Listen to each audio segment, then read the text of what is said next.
Let's get down to business. Hold on a sec. As some of you may know, I got an achy back now, so I gotta get myself resituated. Ah, Christ. Turn on the tube. Crack open the can. Launch Discord. Alright, where the hell am I?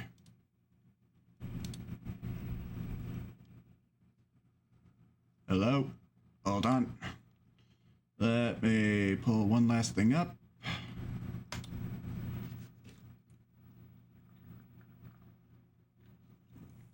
Hello. Yeah, surprise, surprise, I'm one of them now, huh? Alright, well, yeah, today's a big day. After 2 months of, oh, shut your mouth, Nay. After 2 months of, teasing and, talking about it on my Discord server, I think I'm finally ready to get this thing rolling. Let me put this thing right up.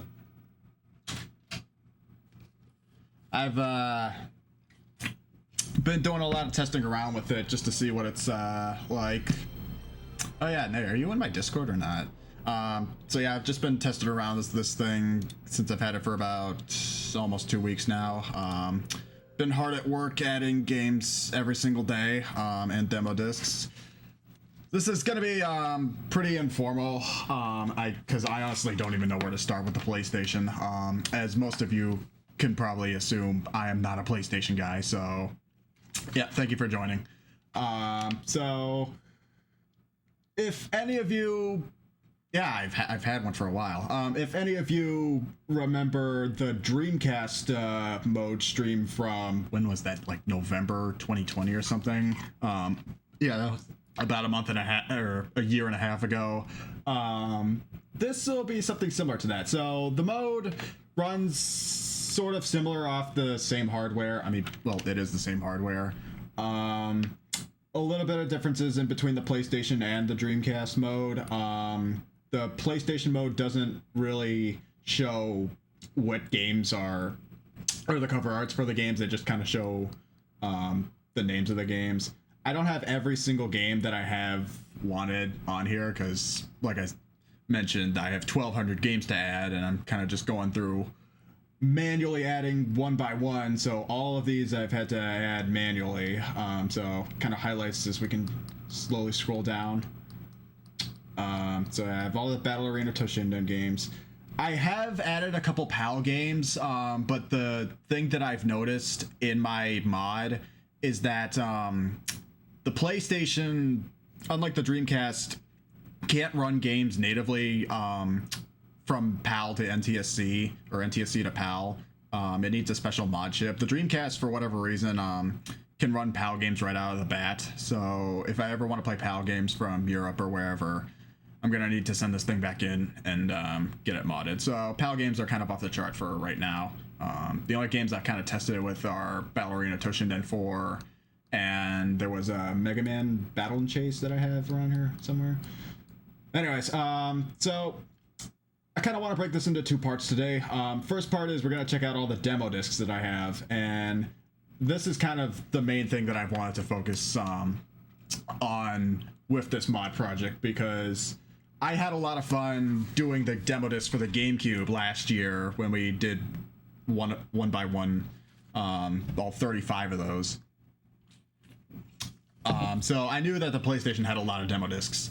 I didn't know that it had over 200 of them. Not counting the official PlayStation Magazine ones that I have somewhere around here. Yeah, so I've been working on adding these as well too. So I've got the first 10 or so. There's like 55 of these. And I'm adding those one by one as well. So not counting those, all the demo discs here, including some trade show demo discs. Like these are all the kiosk demo discs. These are demo discs that came probably bundled with systems.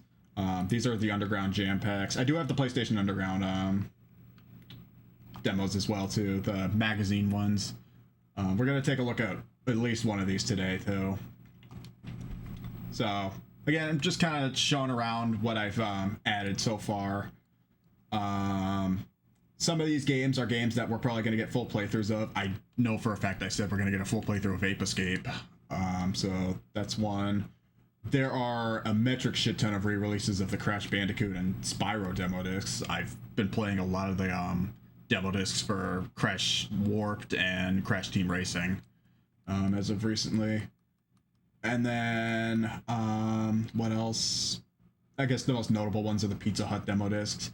I do have a VOD that I'm working on. I actually, before I debuted this, I invited Adam over and we took a look at all of these Pizza Hut demo discs, and I did record footage of it. So be on the lookout on my YouTube channel for a collection of all the Pizza Hut demo discs. We haven't had a chance to play Pepsi Man yet. I was gonna play Pepsi Man after this.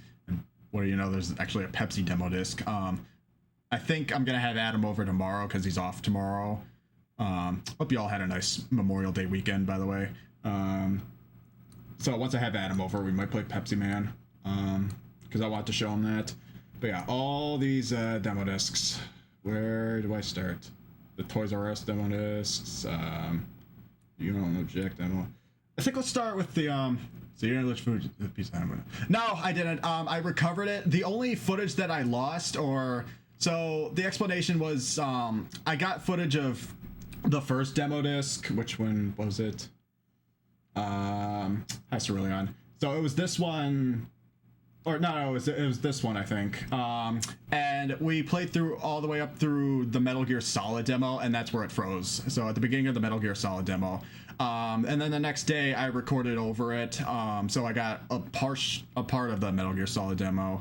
The weird thing with the Metal Gear Solid demo, or any demo on the Pizza Hut demo disc, is if you pause the demo and don't pick up your controller for like 30 seconds or whatever, the entire demo disc just resets. So when I was showing Adam something funny, and you're gonna see that later in the VOD, when I was showing Adam something funny, I put down my controller and then picked it back up, and the freaking demo reset.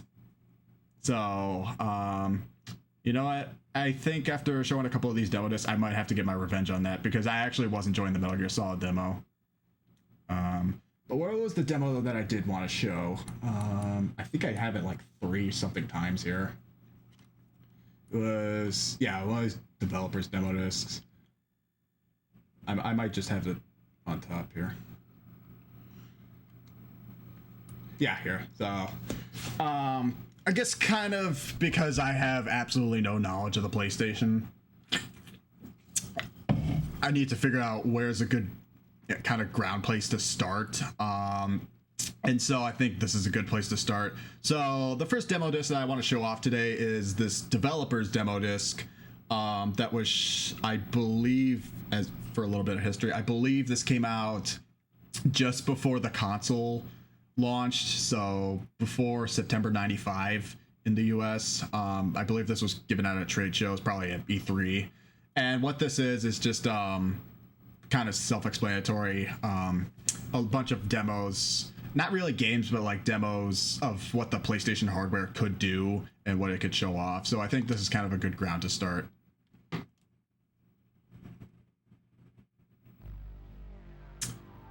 If anybody's asking, for the record, why I'm doing a PNG tuber model, honestly, it's something that I've kind of wanted to do for a while. I kind of teased this during my Season 3 announcement stream, but I think it's kind of a good cover-up because, as most of you know, I'm currently in recovery from a back cyst surgery, and my oh, hold on, I gotta reset. And my where's my train of thought going? Basically, you don't want to see me straggling around in pain in person, so it's kind of hard to sit now for a prolonged period of time. So I'm gonna have to keep going until I can't sit anymore. All right, there we go. Developer's demo. Soundtracks are representative copyright. Oh yeah. Shut up, Mary. So interesting thing about this demo disc that I found out. So like a lot of PlayStation, tell me if it's too loud as well. I can turn it down. So interesting thing about this demo disc is a lot of PlayStation 1 games had alternate soundtracks that if you put it in a CD player or if you play the CD thing in the BIOS menu, you could listen to some of the game's soundtracks on the CD. This is one of the cases where there's actually even a Discogs thing for this. Let me pull it up. It's called Hear It Now, Play It Later. So if you put this demo disc, if you had the physical copy of this, if you put this in a CD player and play around with the tracks, there actually are a couple licensed tracks on this demo disc. And there's a couple of names that caught my eye for who they added onto this demo disc. Or what the hell is that? There's a couple of names that kind of intrigued me. One of the bands that they added on, and might I remind you, this is 1995. One of the bands that they added on is a little known band, probably little known at the time and probably lesser known now. I don't know if you guys know the name. Korn. Yeah, the band Korn. These guys. They have a song on the on this demo disc if you play it in a CD player, and I'll probably play it later. But yeah, I guess PlayStation, yeah, Korn of all things. Korn somehow sponsored the PlayStation launch. So yeah, that's pretty funny that I found that out. Other bands that they added on are yeah, it's 2 Thes, Mother May I, Dag, and Dandelion. Here, if you wanna see the listings for this, hold on, yeah, there it is. Here's the tracks. But yeah, if you guys ever wanted to listen to Korn on your PlayStation, and never mind the fact that, you know, PlayStation was a good CD player at the time as well, too. All right, as far as this demo disc goes, let's see what we've got. We've got Balls. That's a good start. Diffusion, movies. Oh yeah, I think they have a couple FMVs on this as well, because, you know, this is the time when FMVs were a popular thing. So let's see what Balls do. Oh, and the Dino. The Dino is... Okay. So, I'm going to talk about the Dino when we get to that, too. Ladies and gentlemen, you just spent $299 on your PlayStation. How do you feel?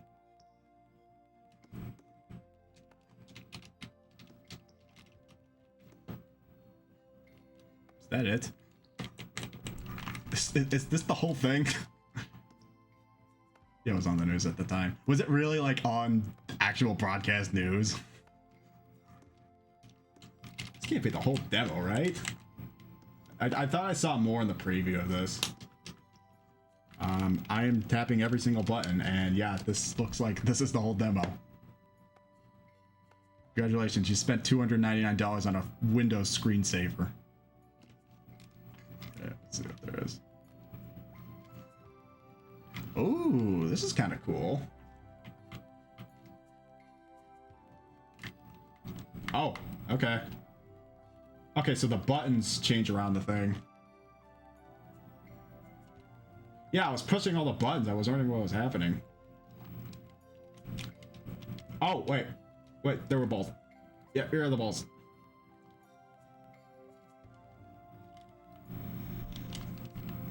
I mean, as far as frame rate goes, this is pretty nice, but this is probably because this is the only thing that's on the screen.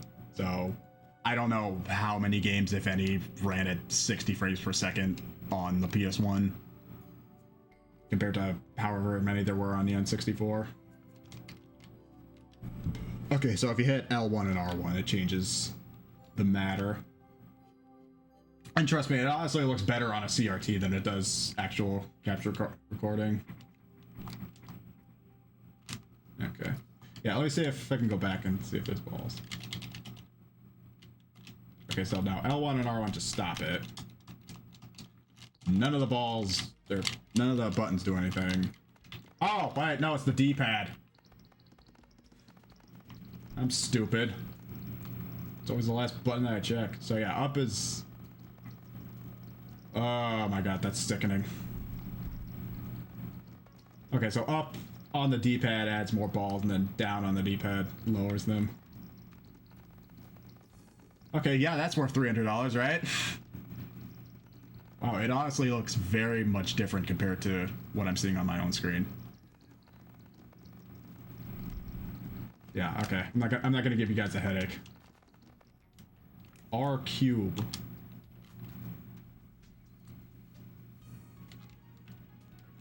I also gotta remind myself that I'm also playing this on a DualShock, and any game before 97, 98 or whatever just doesn't work on this thing. Oh, come on, I just took him out.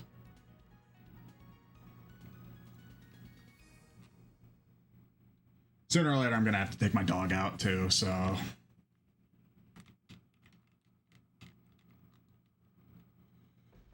Yeah, I'm home alone for the next week and a half while my mom is out on vacation somewhere. Oh. Oh, oh, God, oh. What is that texture? Yeah. This is a weird demo. It's like you just keep hitting buttons and try to figure out what's happening. I'm wondering how this was presented, and I'm assuming it probably was presented somewhere around E395, because E395 was what, May? And I think this says this came out in July. So, however they presented this.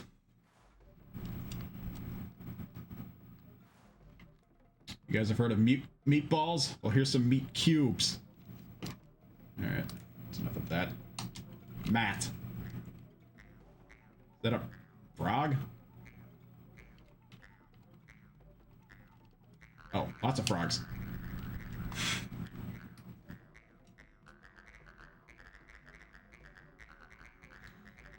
I'm sure at the time I'm sure at the time at 1995 this was absolutely cutting edge. I mean, this probably put the 3DO to shame, am I right? But like, you give this to a kid now and they're gonna think, is this really gonna be worth $300 for your new PlayStation?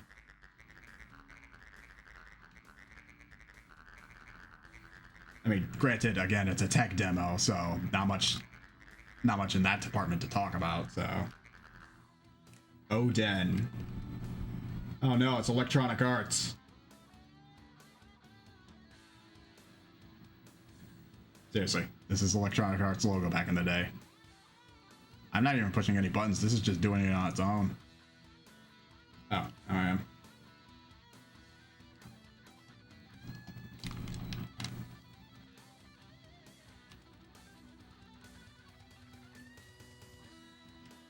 Some other demos that I wanted to show. Hey there, Adventure Era.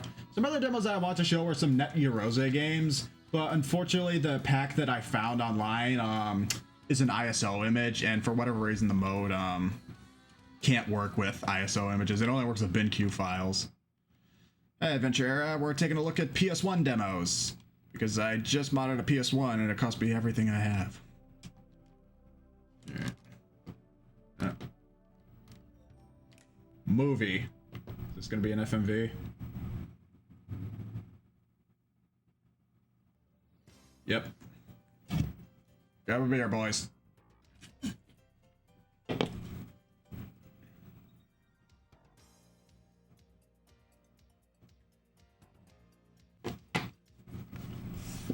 Oh, hello, gorgeous. Every time I see one of these girls, I gotta keep reminding myself she's gotta be like 45 or something now. Imagine showing this to your kids. It's like, this is on my resume. Hey, Pearly Whites, why are you staring at me like that?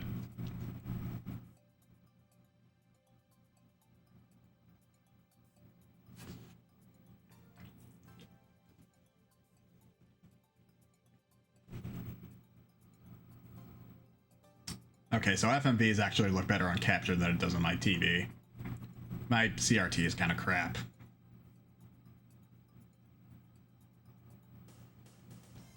Prototype battery addition. We might play Toshinden later. I actually do have the first Toshinden on PlayStation, or not PlayStation. Well, yes, PlayStation, but I have Toshinden Remix on Saturn. I want to get the other one.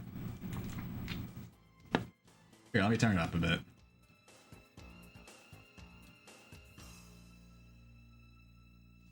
What connection am I using? Elaborate.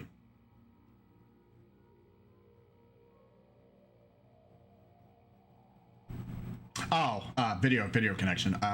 Basic composite. This is the only thing my CRT takes.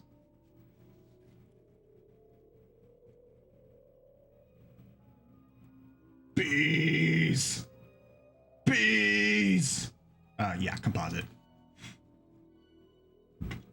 Oh, now we're in the Sonic 1 bonus zone.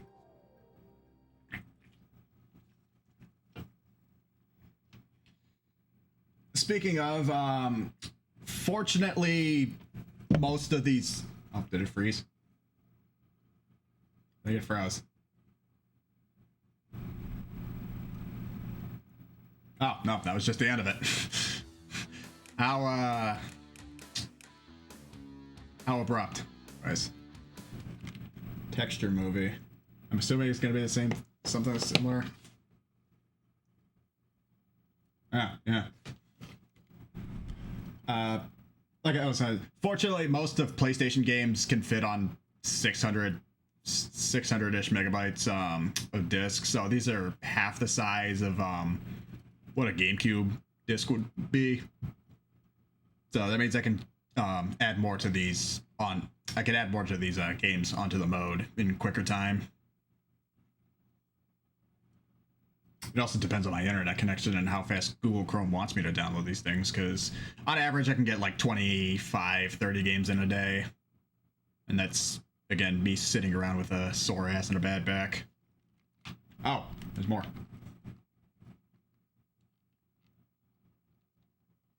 I always gotta assume there's more.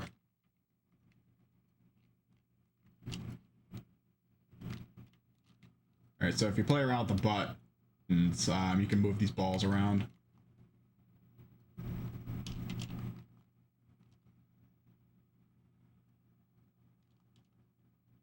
Just because that giant head that's just overlooming. Oh my god, good lord! The giant head is just overlooming everything.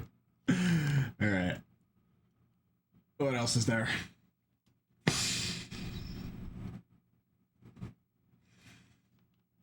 Wow, PlayStation. PlayStation, from what I remember, takes a while for games and stuff to load, so... Manta. I'm assuming it's like a manta ray. I thought the Dreamcast had something like this. Or maybe I'm just thinking of Echo.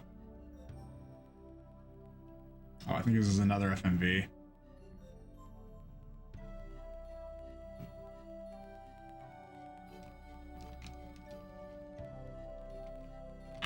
Yeah, no, I can't move anything, so.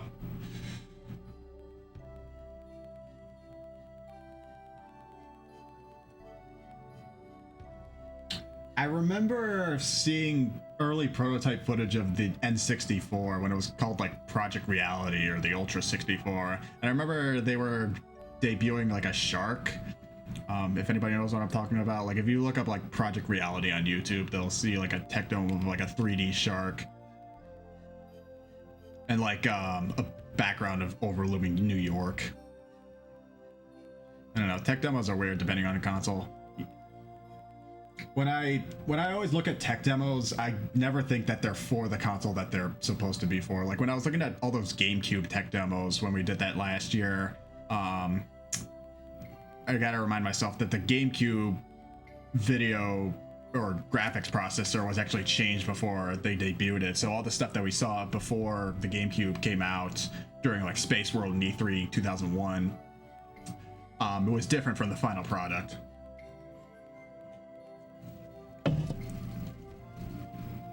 Well, this is an easy way to fall asleep. First of all, I can barely even see this thing on my screen. It's too blue. There's... Oh, wait. Oh, okay, so if you push the L2 and R2 buttons, you can actually move the manta ray around. Yeah, PlayStation ASMR, who would have thought?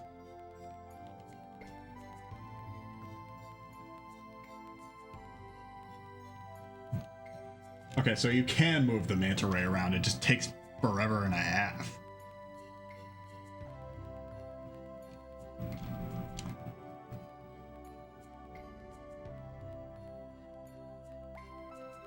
I hope somebody reused this music for like some edutainment VHS tape back in the day.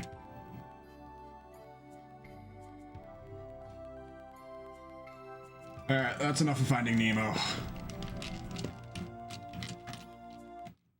Okay, yeah. Just trying to figure out how the hell do I get out of here. Usually it's like select to get out of these demo discs. Alright, let's see what this dinosaur everybody's talking about. Because I remember seeing early footage of this. I just haven't really done in-depth research. I'm amazed that they actually put this on the news, if you were saying that. Yeah, well, here it is.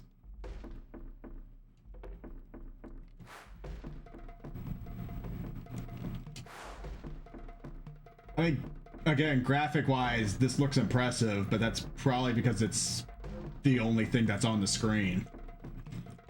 I'm wondering that this is the thing that they put the most effort into. Oh.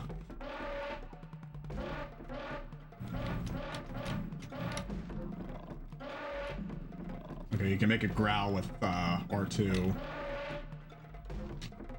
you make it zoom in?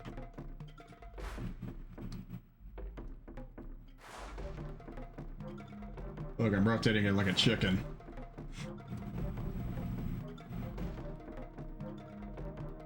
You guys ever had a grilled T-Rex before?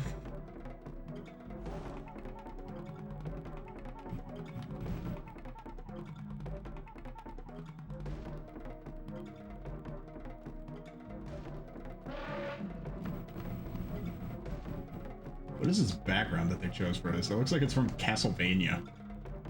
Dude, imagine Castlevania, but fucking Dino Crisis. I'd play that. I know we're gonna play Dino Crisis 2 later this year, but fuck, what if Dracula just emerged a castle in the fucking Jurassic Park era?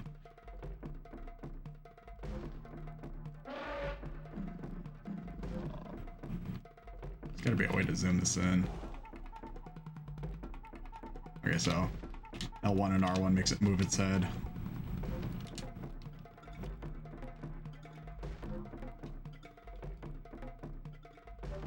can't believe this convinced somebody to spend $300 on the PlayStation. There is Lost World Jurassic Park on PlayStation as well, and it's also on Saturn. Kind of want to try the Saturn version, but okay, I think this is the end of this demo, right? There you guys. All right.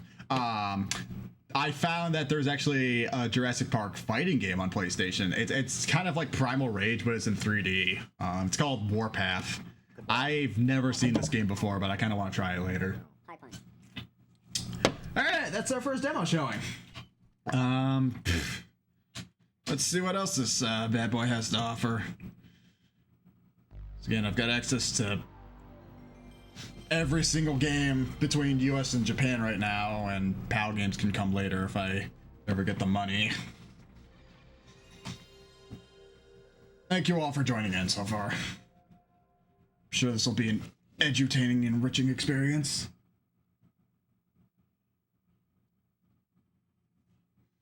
Alright, what else was there in demo disc that I want to show off? The first part will be demo disc, and then we'll dive into some full-on games. Yeah, there's that Warpath Jurassic Park game that I was talking about. I'm gonna keep adding games onto this every day. I do have a not really a definitive list, but I do have a comprehensive list of 1,200 games I've got to add, and so far I'm at about 200. Kind of doing the math here. I've had this thing for about 2 weeks.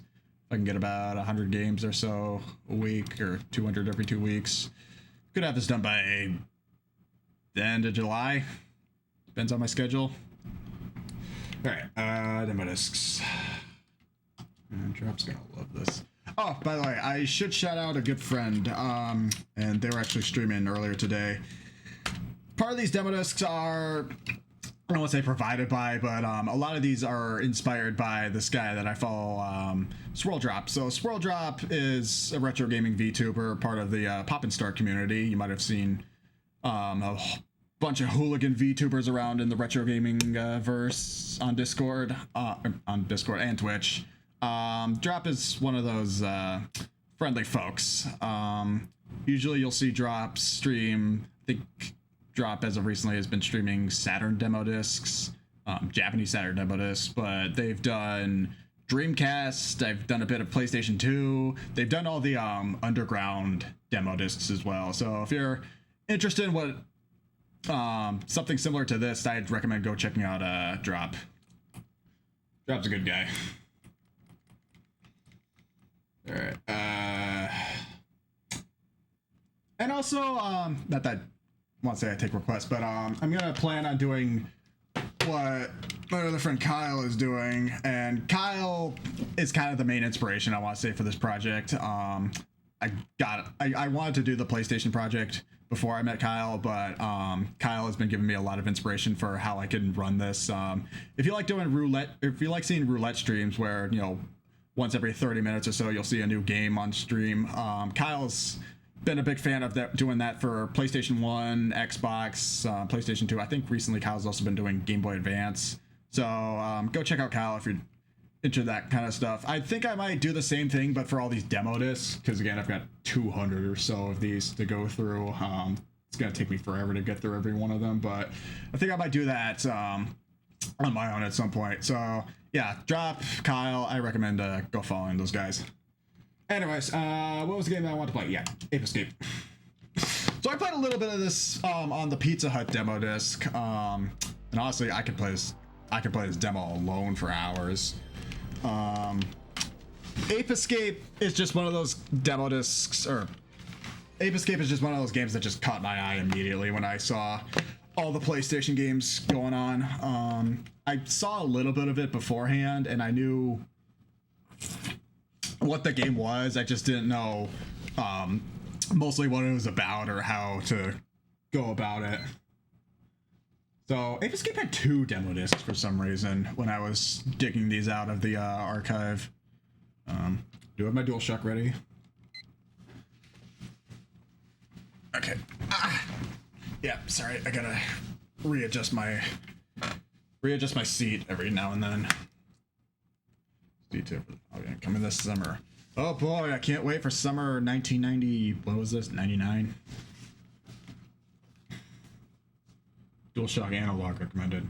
All right, because there was one other dual analog controller before this that nobody cared about. So I believe this guy's name is Spectre. Do I need to explain PlayStation games to you guys, or do you guys know this better than I do? I guess for the unamassed. So this game is about this guy who steals a hat and goes around causing chaos with all these monkeys, and it's your job to go play Pokemon and catch them all. Yeah, this was the showcase game for the DualShock. The only problem is the DualShock came out 2 years before this game came out.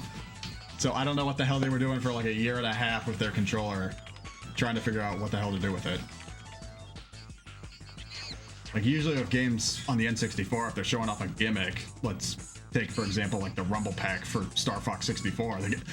Star Fox 64 came bundled with the Rumble Pack, and hell, it came bundled with a freaking VHS tape that tells you why you should use the Rumble Pack. Which I wholly believe that the whole reason why Sony did the DualShock and the built-in Rumble feature was because Nintendo did the Rumble Pack. There's no bones about it. I mean, hell, the original controller is basically just the Super Nintendo controller with extra buttons. And for whatever reason, I just never found myself attached to the PlayStation controller. I was fine with Xbox. I don't like the Dreamcast controller, honestly, but N64, I don't mind the controller at all. But like PlayStation, even with the DualShock, I just never found a whole lot of comfort for it. Okay, so let me see if I remember how to do this, because I just played this like last week. So, find a monkey, hit, there we go. One down, 200 more to go. This is gonna be a fun playthrough, I know for a fact. The only thing is, I can tell that this was an early attempt at dual analog controls, because the controls for this honestly don't age terribly well. I'm not saying it's like unplayable, but it's like this definitely feels like the first time anybody's ever tried to do dual analog controls in a game. It's very, I don't want to say, it's very moving, or just say, like, for a better word, it's like you have to move the sticks in the direction that you want to aim it, instead of just kind of pushing a button and going that way. Turn it down a little.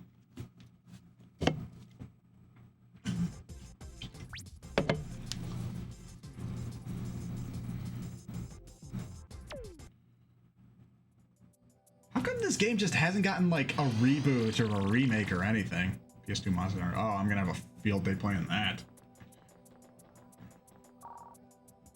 PlayStation. But like after PlayStation 2, this series just kind of went dead. Like yeah, there were a couple PSP and I think DS games as well, but like 3 main games, a couple spin-offs, and then by 2006, 2007 or whatever, these apes were extinct. This game looks fun. It is. It very much is. This is, for the few things that I know on PlayStation, this very much DS. I thought there was a Japanese DS game. Like, I know there's a lot of spin-offs, and they ported this to PSP. I think it's called Ape Academy is one of the games. Oh, this thing. This thing I had trouble controlling.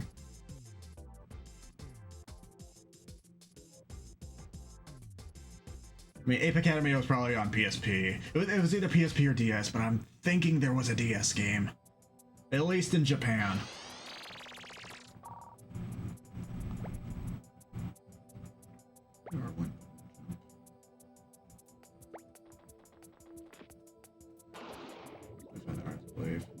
Okay, then maybe it was PSP only then. I mean, good point.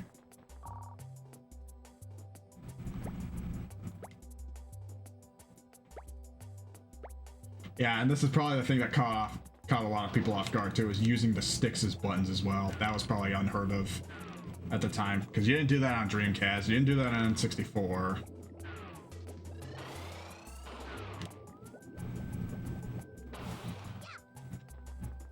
I also tried playing Medal of Honor with the dual sticks, and I remember seeing I remember hearing like some, what am I trying to say? Some review that said like the controls for this are terrible, and then those became like the standard controls for FPSs from there on out. But like the one thing I saw, okay, what was it? Yeah. Oh wow, I got that way easily. That took me forever last time.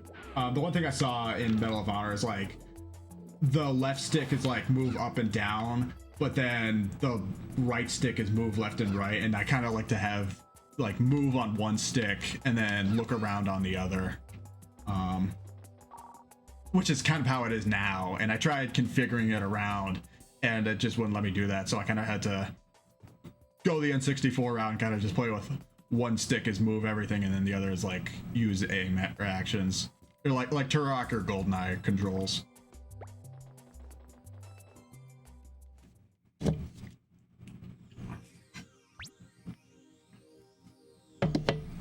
Okay.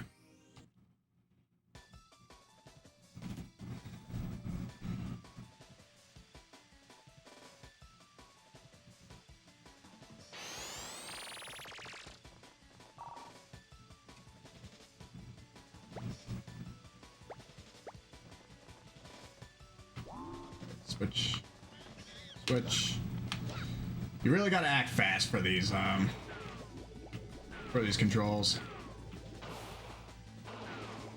'Cause I don't think there's a run feature in Ape Escape. I think like how you run is just the speed that you go all the time.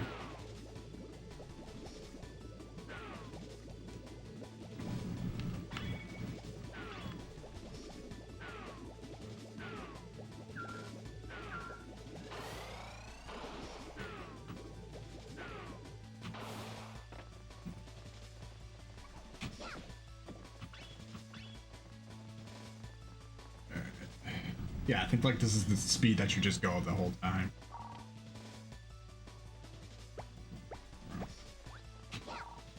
It's always about camera controls in these games, especially on N64.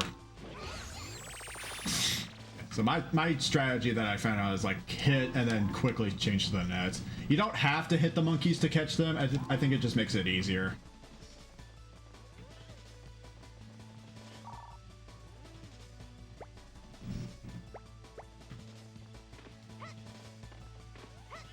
You do get a double jump, that does help.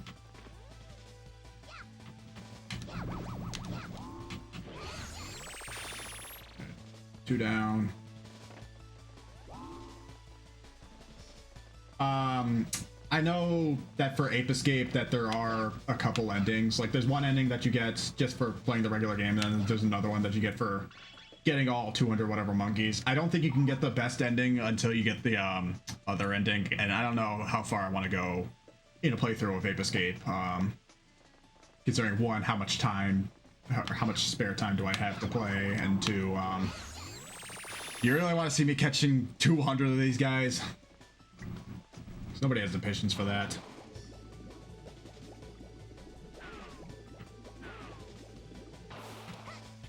Besides, I got a lot more games I gotta play anyways. Oh, let's get on this thing from Mario 64. Oh, wait, they said that there was one in the water.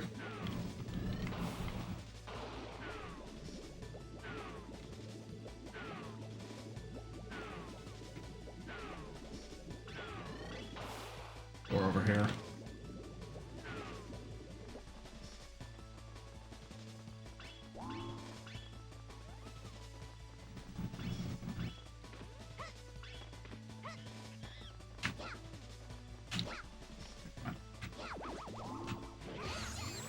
Is that all? Alright, that's all for now. Until they give me the whirly copter thing and I gotta go back.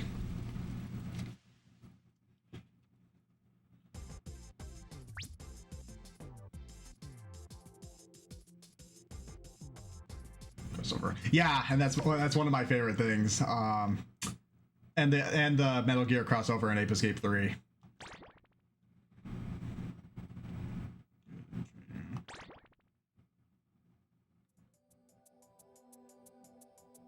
Yeah, they give you the RC car and they give you the whirly copter thing.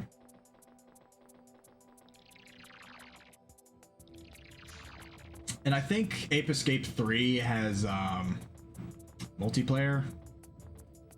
Oh yeah, I talked about this thing with Adam. I think this, to my knowledge, was for the Pocket Station, which was Japan only. It's almost like the Dreamcast VMU, but for the PlayStation.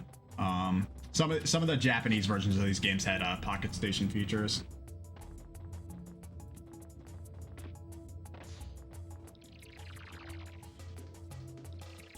And when I played this demo with Adam, I talked a little bit more about that.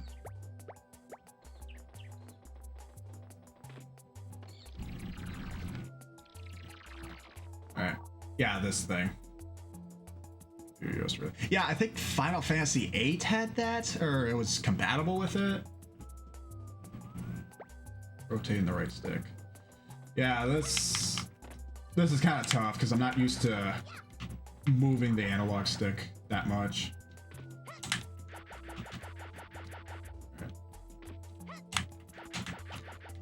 You have to like jump and then come on.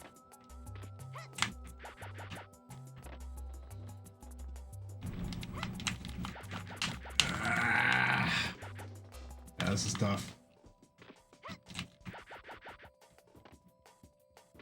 One R1.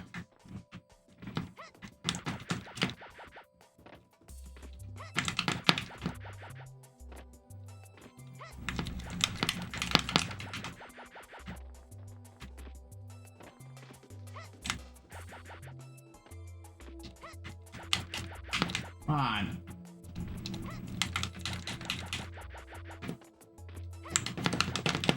There we go.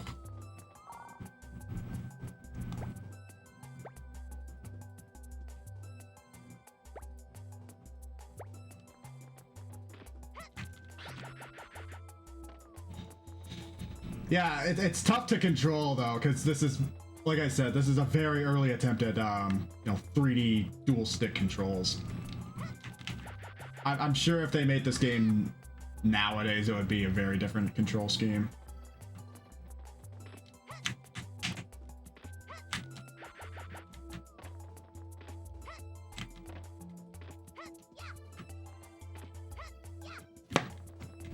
But it's more so like you use the main face buttons to control your gadgets, and then use the dual sticks for everything else, and then the I'm gonna do it again. I mean, I like that they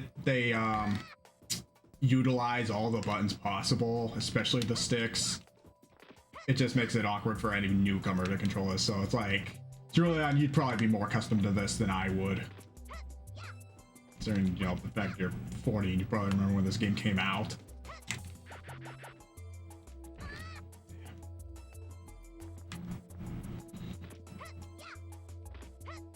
It takes a lot of practice. You have to get the optimal jump time. Oh, you have to keep rotating it like that. It's very tough. It's very tough and awkward for a first-time player. Where's the other one?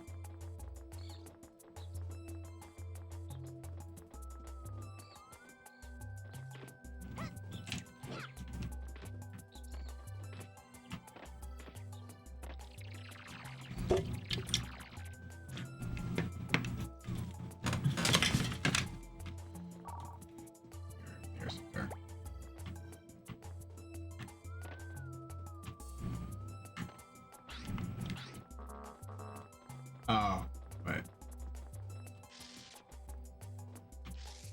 Okay, so move the car with the right stick, and then you move yourself with the left stick.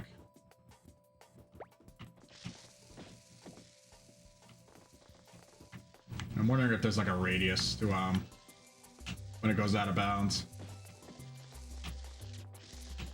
I gotta admit, it's very innovative for what they were thinking of doing with this control scheme.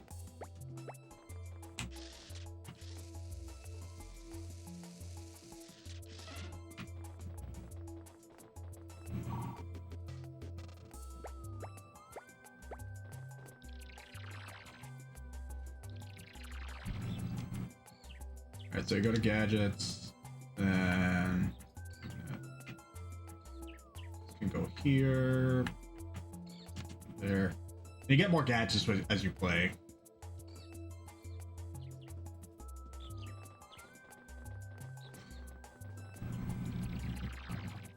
So you can't get all the monkeys. It almost kind of feels like a Mario 64 experience. It's like you can't get everything until you get something in a different level and then go back and do it again. Which, I gotta be honest, by 1990 whatever, this, when Mario 64 was out, everybody was trying to rip it off.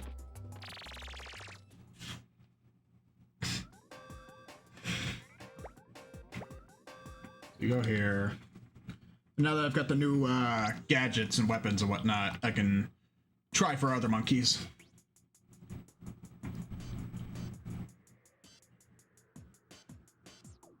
Stuff in the tree, so can't forget that.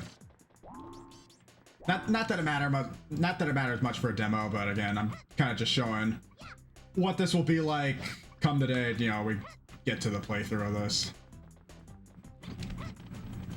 It'll probably be sooner than later, because I absolutely fell in love with the demo of this. Alright, yeah, so see that monkey up there? Go here, do that, and you get out of here.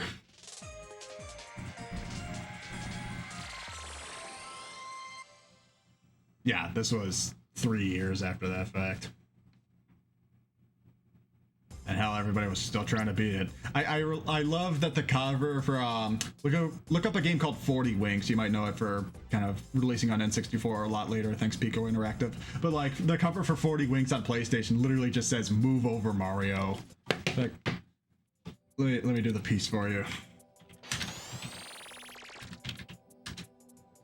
Let me find it.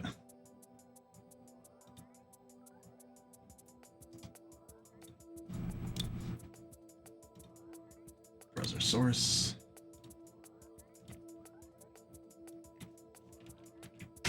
This is the actual cover art for 40 Winks on PS1.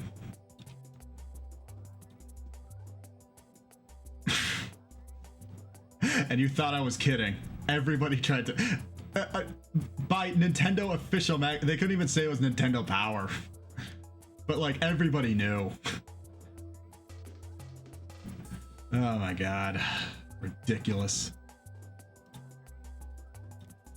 40 Winks isn't even that good of a game. Like, N64 or PlayStation, it's not that great of a game. I'd honestly probably rather play it on N64, but... Okay, where am I? I think it was just a couple more monkeys to get, and then we were done with this demo.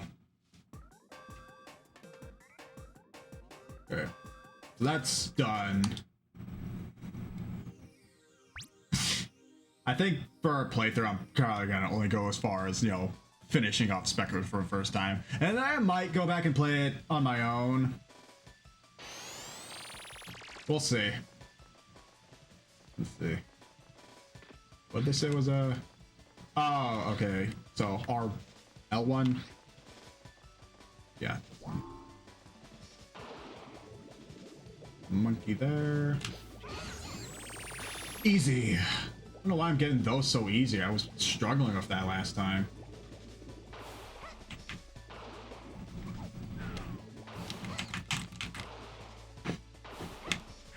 Kinda have to rotate it clockwise to get it. Let's say you want to play, huh? Wow, easy. And that's Ape Escape. Fun little experiment of a game. Of course, if you want to pick it up now, it's like 50 or 60 bucks, but... Or you could do the sensible thing like I did and drop $500 on this mod and get every single PlayStation game there is. So yeah, that's essentially Ape Escape. Look for a playthrough of this real soon.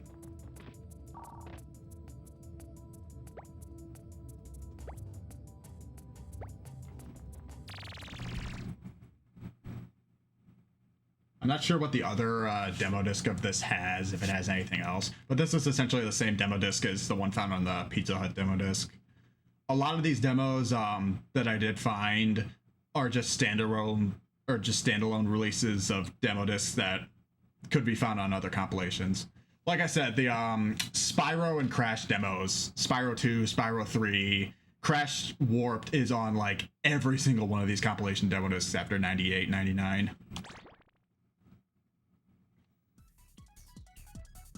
Okay. Could probably show off one more demo disc and then we'll move along.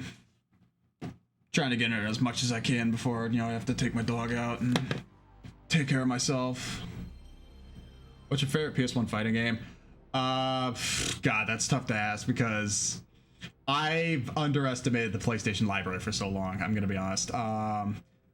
And the thing that I realized when looking at all the games is that there are a metric shit ton of fighting games. I could be lean and just say Tekken 3 because that's the one that everybody loves, and that's one of the ones that I own. And I actually played Tekken. I played Tekken 2 in the arcade, and I played a little bit Tekken 3 as well, but Tekken 2 was kind of my arcade fighter. Well, honestly, no, my big arcade fighter was Soul Calibur 2. But there was a hockey rink nearby that did have Tekken 2 arcade. Could try a fighting game demo disc. Oh yeah, that's the other thing about this, is that they don't categorize all these games well on the PS1 mode. I don't know if it's just because they haven't updated it or if it's, not possible. There's a lot of things not possible on the PlayStation mode that can be done on Saturn or Dreamcast, and it's mostly due to resolution. But as soon as I can figure out how to categorize these, that'll make it so much easier because all these games are all over the place. I just keep switching mascots over the years. Yeah, I can't even tell who's the PlayStation mascot now. I mean, yeah, obviously in 98, whatever, when PS1 was out, it was either Crash Bandicoot or Spyro or Lara Croft. And might I remind you, Lara Croft's first game was on Saturn, not PlayStation. And then, a lot more stuff came in PlayStation 2 era, but like, who's the PlayStation mascot for PlayStation 5? It can't be Sackboy, and it can't be Ratchet and Clank because, those were PlayStation 3, PlayStation 2. I think Nathan Drake is done with his Uncharted adventures. We don't really have a lot of mascots in gaming anymore. I mean, not nearly as many as we had saturated in the 90s, but like, Nintendo's obviously got Mario and whoever else they're trying to kick to the curb. But like, Master Chief is barely a mascot for the Xbox anymore. Like, nobody cares about Halo as much as they did 15 years ago. So like, that's a good question. Who could be like the face of gaming for most of these things nowadays? Think about that. Anyways, one more demo disc, and then we'll switch over. Because like I said, these are all over the frickin' place. Could try Dead or Alive. From Horizon Zero Dawn. I mean, I can't even tell if that's a yes or no question. I can't even tell if it's a yes or no answer, because what do I know about friggin' Horizon Zero Dawn? You're looking at me playing a system from 1995. There,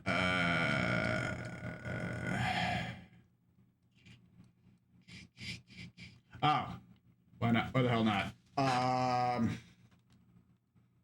think the trade demo had more on the demo disc. Like I said, I wanted to get through a bit more of the Metal Gear Solid demo, so let's try the trade demo. I don't know why. I think the trade demo had more than what was given out on the Pizza Hut demo disc.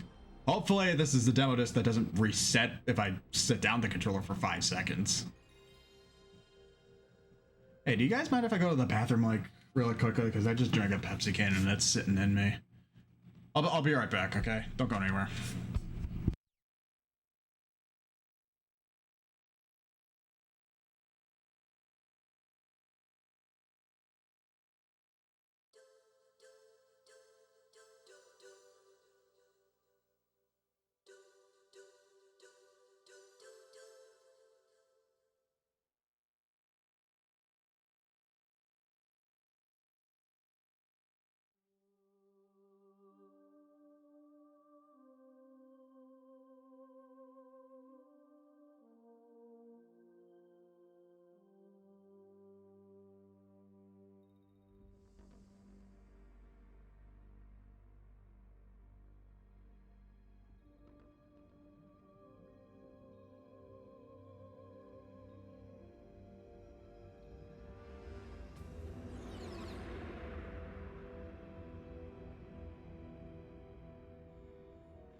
nuclear weapons disposal facility on Shadow Moses Island in Alaska's Fox Archipelago was attacked and captured by next-generation special forces, being led by members of Foxhound.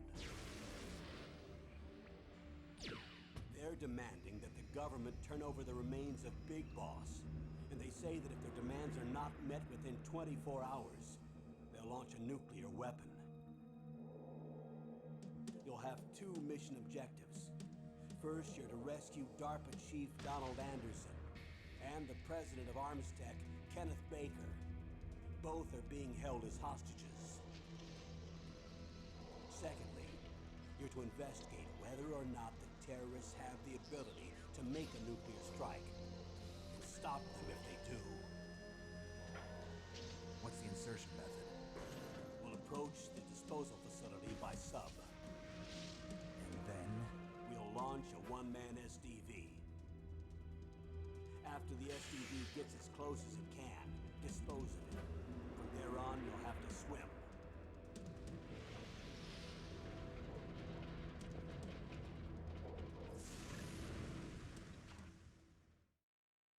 High-Tech Special Forces Unit Foxhound.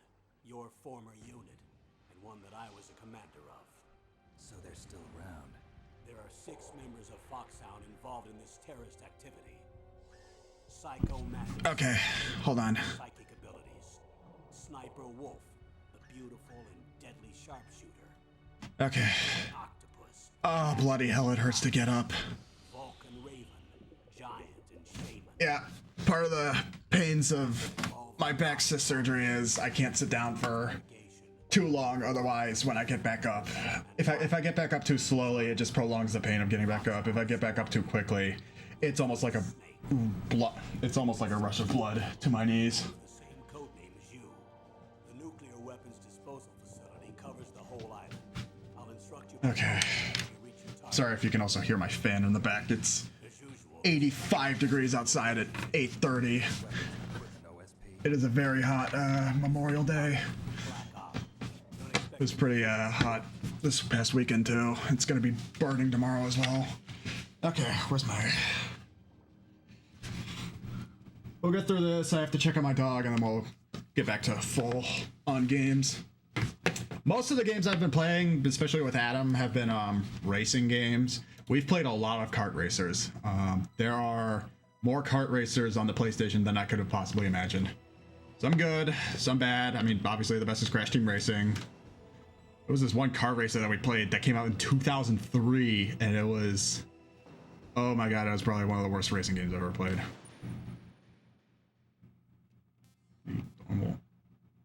Wait, is this a demo, or is this the full game?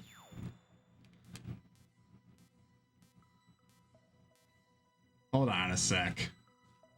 I think this might just be like the full game, because I think some of these trade demos, they just had the full game on them. Let me check the other demo disc just to see if it's different.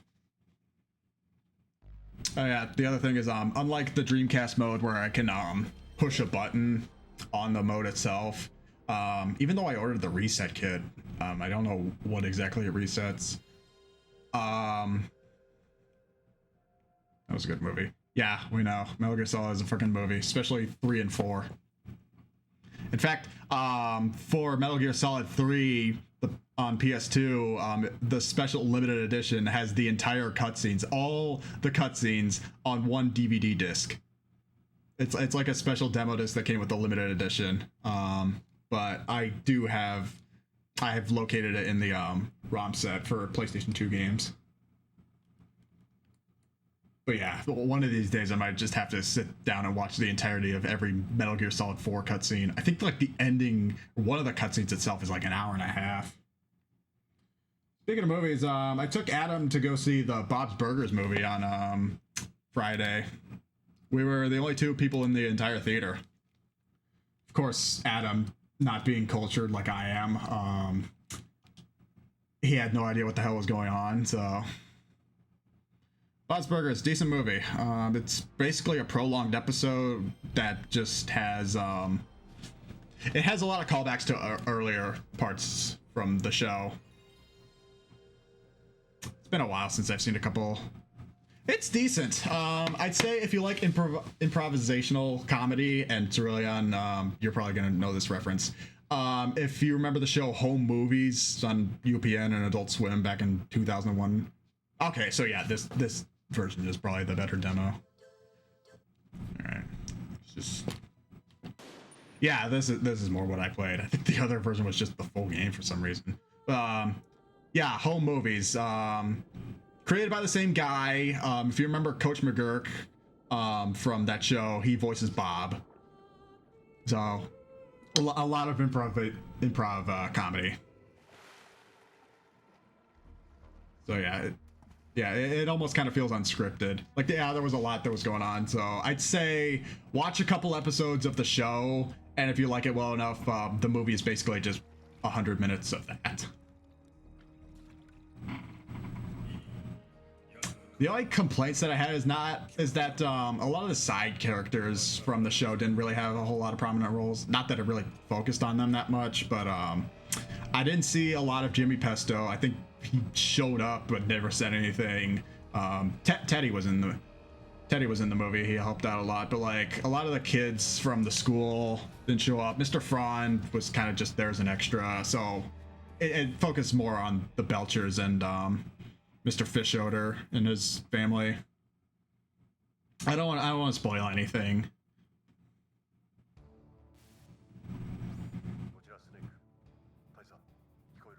Oh my god, is it in Japanese? Holy shit, this demo's in Japanese! Oh, kick fucking ass! Okay, we're playing Japanese Metal Gear Solid. The one on the Pizza Hut demo was in full English. Okay, this is a surprise. I wonder when this demo. I wonder if this predates the Pizza Hut demo disc one. Because again, a lot of these things on these demo discs are work in progress, so not everything is going to exactly match the final thing. Oh, right, analog. Alright, let's see if I remember what it is. So, yeah, first thing I've learned about Metal Gear Solid, this entire screen that you're seeing, see that little radar in the top right? Pay attention to that, don't pay attention to anything else. Alright, go down, gotta get down. Yeah, there's a box of rations over there.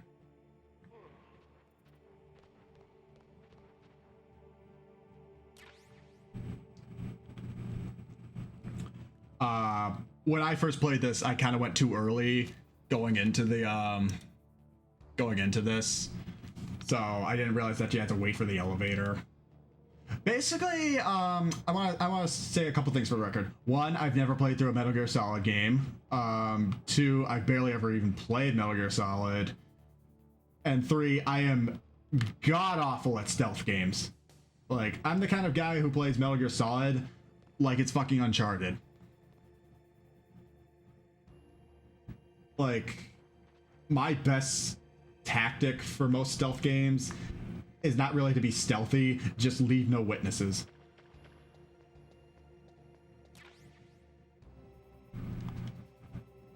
So yeah, you kind of just have to sit here and wait for the elevator guy to come down. Which, honestly, for knowing me, I don't have the patience for that.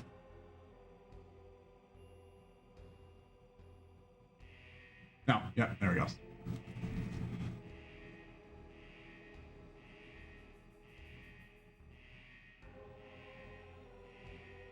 Oh my god, the flashing is way worse on the CRT than it is here.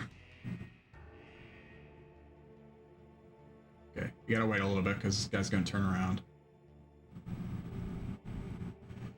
I think, as far as Metal Gear Solid goes, as long as you recognize the patterns of the people who are moving around and know when to go, it makes it so much easier. But like this part I don't get. Wouldn't they notice Snake going back up the elevator, or wouldn't they notice the sirens on the elevator?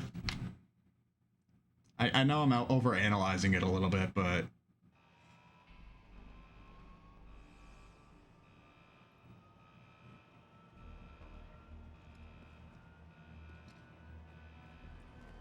Okay, easy.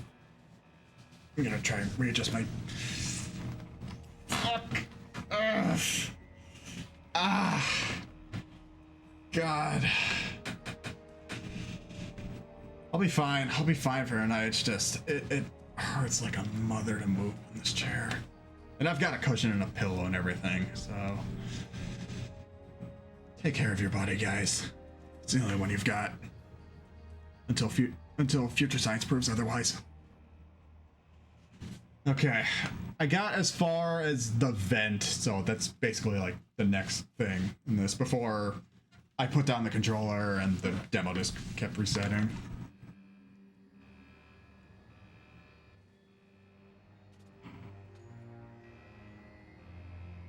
I think this demo disc goes as far as you meeting a guy in a prison cell or something like that. Again, I'm willing to bet the entire world knows Metal Gear Solid way better than I do.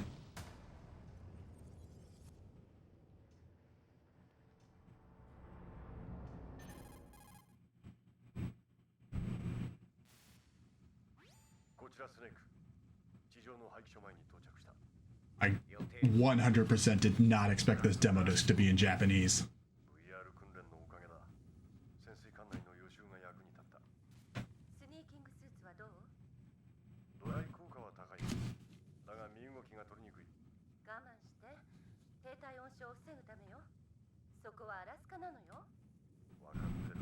Yeah, because we're watching it subbed.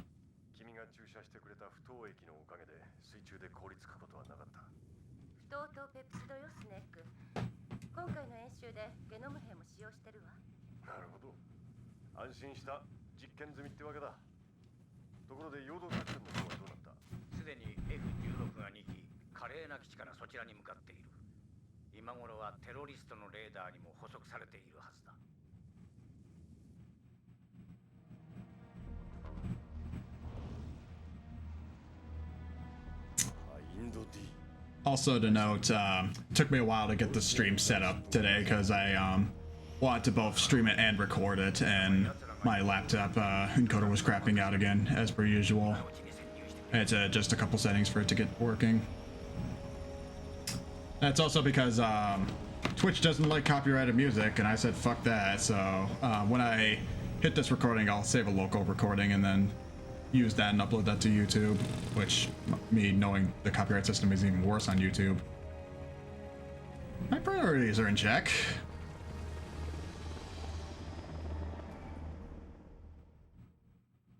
Listen, I got under 200 people following me. I'm virtually untouchable here.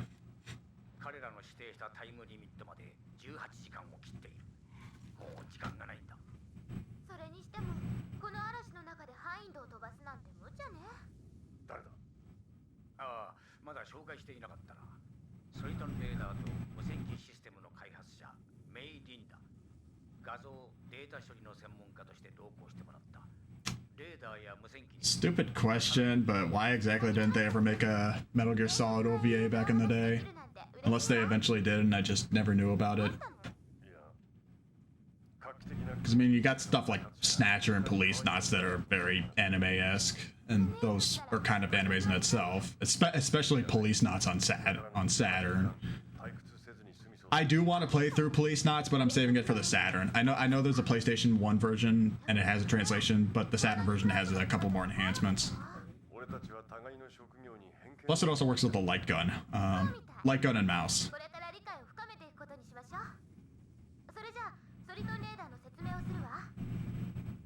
PSP.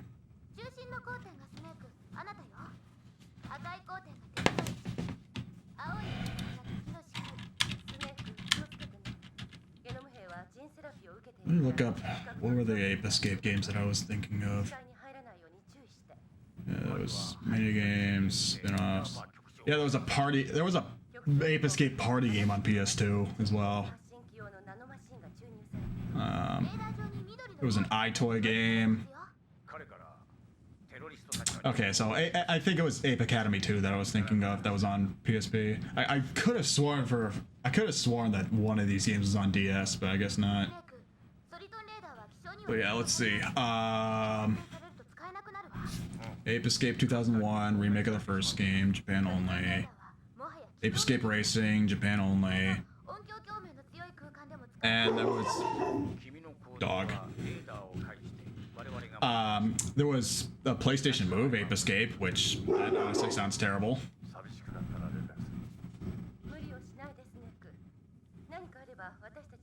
Probably barking at a squirrel outside.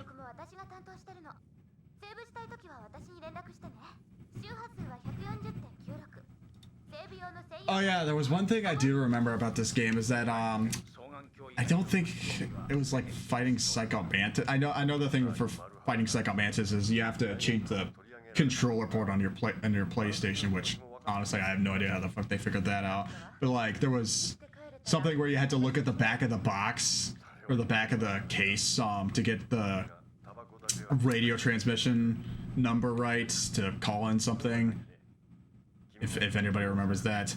But like I'm thinking if you only have the discs and you don't have that number, then like how are you gonna, I mean you could go 1 through 100 and try and figure it out yourself, but I don't know, it's almost like if any of you have ever played Star Tropics on NES where you need the special number to input into the submarine to get it going, but the number is on a piece of paper that originally came with the game, and every re-release doesn't have that number unless they put it on like a digital manual.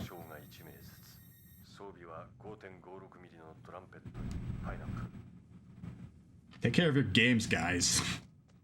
Don't throw out the cardboard boxes and paper that came with it.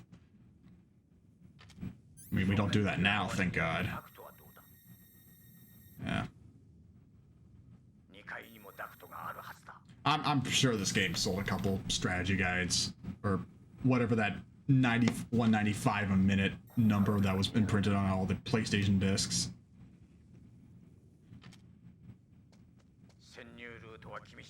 Yeah, so still at an age where you could call a 1-900 number and charge your parents' phone bill out the ass to get 3 minutes of help in a game. And this is where Adam and I played for like half an hour. This is the part that got cut because the capture wasn't working, so I had to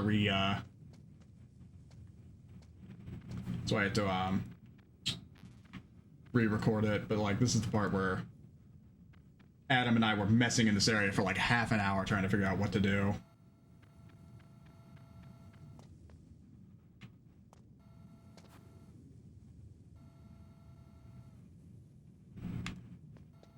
Oh crap, I forgot to get the gun. Gonna go back down. Alright, terrible idea.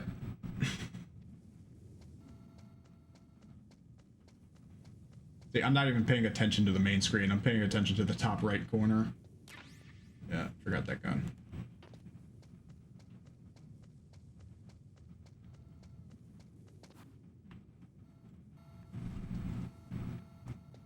Gonna be a guy up there somewhere. He's coming.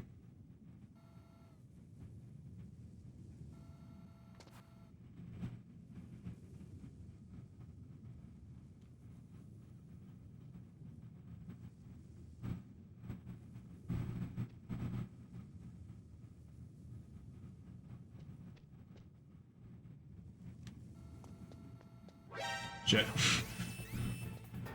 And here we are. Yeah, it took me forever just to get there.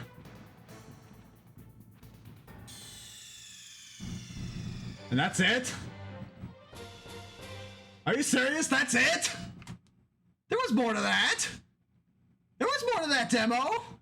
This isn't where it ended. What the hell? There was more to that demo, I swear to God.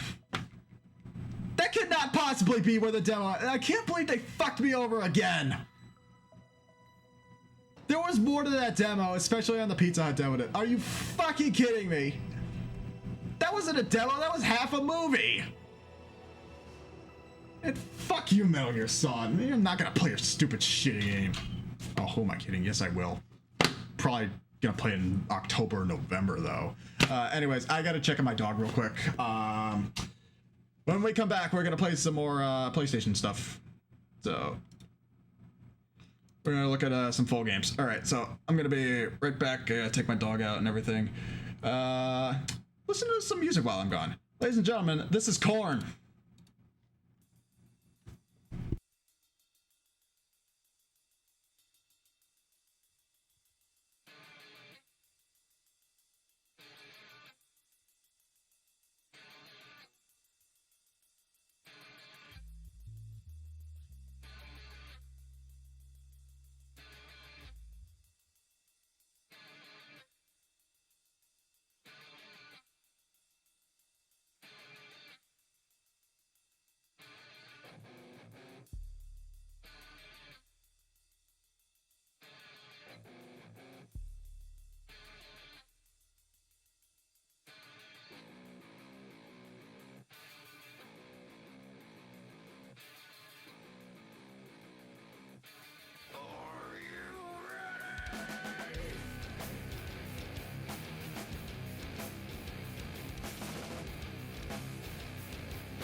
I could see I'm going blind. I can see I'm going blind. I can see I'm going blind. I can see I'm going blind. I can see I'm going blind. I can see I'm going blind. I can see I'm going blind. I can see I'm going blind. I can see I'm going blind.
All right, I'm back.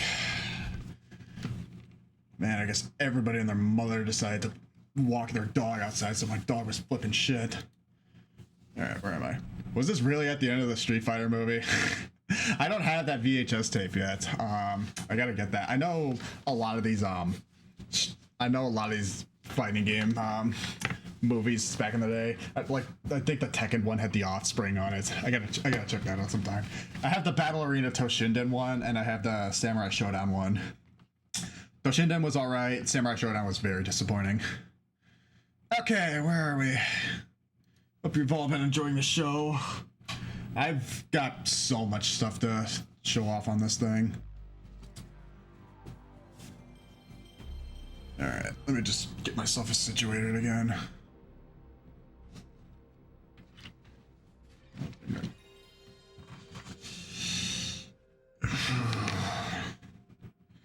Okay, so full-on games now. Honestly, I don't even know where to start. I didn't have much of a plan for today. It was just kind of showing off what I've been playing and what intrigued me the most for all this. So I think kind of just to get a ground. So the whole point of this project is for me to try and find my niche with the PlayStation.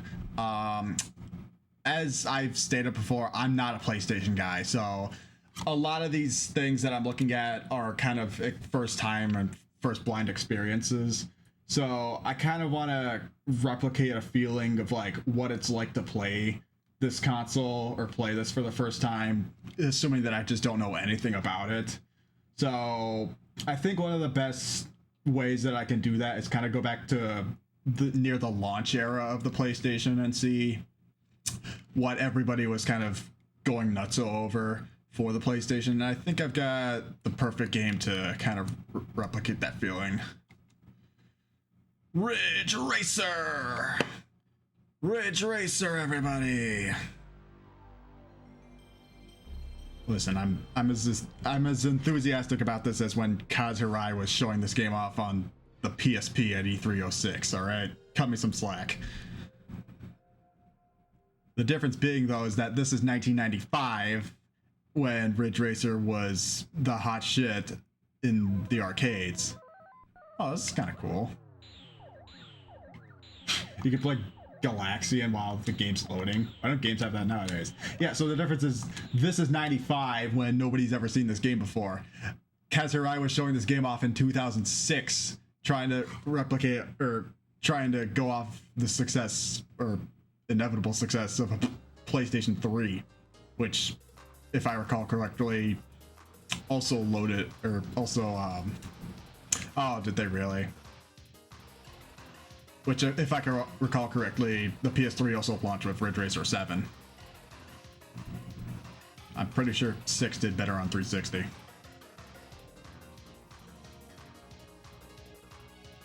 Anyways, is this a game that everybody spent $299 for a PlayStation 1 in 95? Let's find out. Ah, there it is. There's the guy.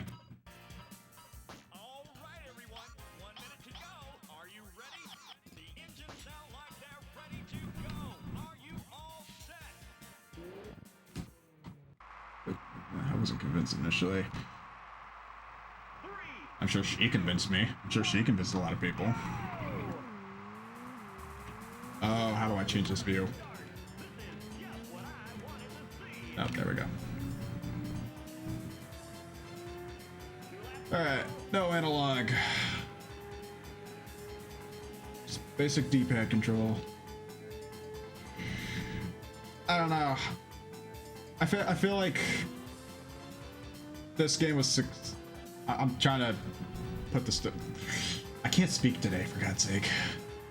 I feel like this game, it's only like the only reason why this game was successful is because Daytona later came along and tried to copy off its success. I mean, that's almost the same thing. What came first, Virtua Fighter and then Tekken? So yeah, Virtua Fighter came, and then Ridge Racer came, and then, you know, Tekken. So it's like Sega and Namco were kind of trying to battle each other for who had the better racer, fighter, collab, whatever in the arcades. I mean, yeah, if you're gonna package the PlayStation 1 with any game, it might as well be an arcade hit like this. But of the however many games that came out on the PlayStation 1's launch in '95, I'm not sure if this would be my #1 game to play. It probably would be Battle Arena Toshinden. Now let's play that next. Let's play Toshinden after this. There's a funny advertisement that I've seen, and I want to include this in the B-roll footage. And I still owe you guys that stream where we look at the E3 stuff and the B-roll footage of all the early PS1 stuff. I still owe you guys that stream.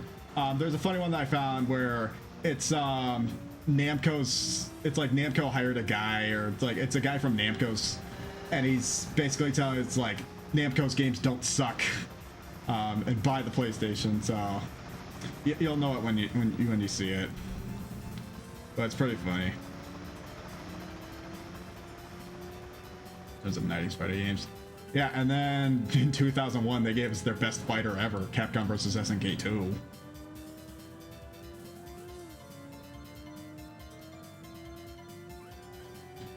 I don't get it though. I mean, as far as, you know, the earliest PS1 racer you could have bought, this is fine. I finished second, so. And I know there's a little bit of difference between the arcade and the PS1 versions. I mean, Daytona on Saturn felt more closer to the arcade version than this to its arcade version.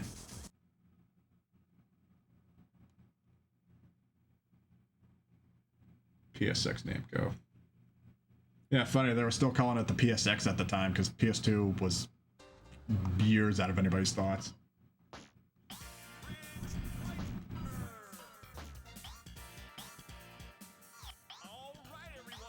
Solvaloo. Are you ready? The engines sound like they're ready to go. Are you all set? Downgrade by quite a bit. Well, kind of comparing specs and everything. Yeah, I cannot play this in first-person mode.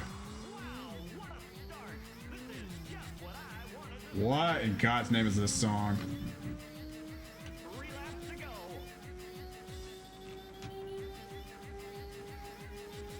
Oh wow, this car was way faster.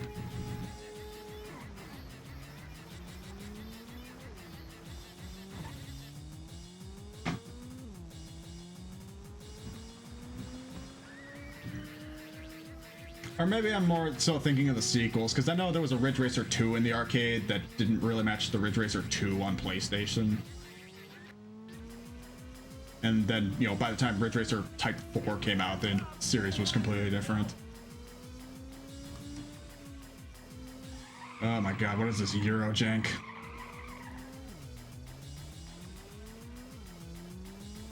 I'm doing way worse in this car.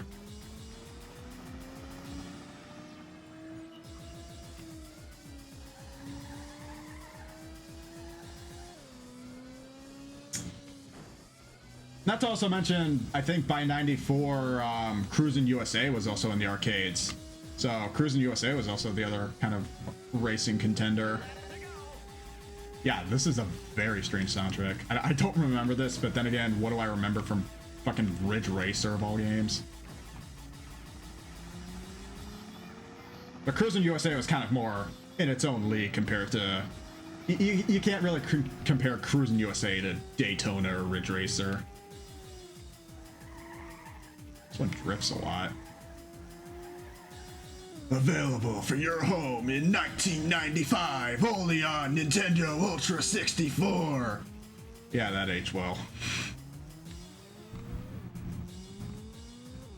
Yeah, where was that Killer Instinct that they promised us for the Ultra 64? Oh, it's on Super Nintendo now. Okay, fuck you.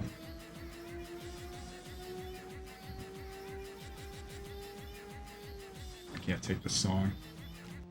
Please tell me I can change this song. Fucking Lord. Really?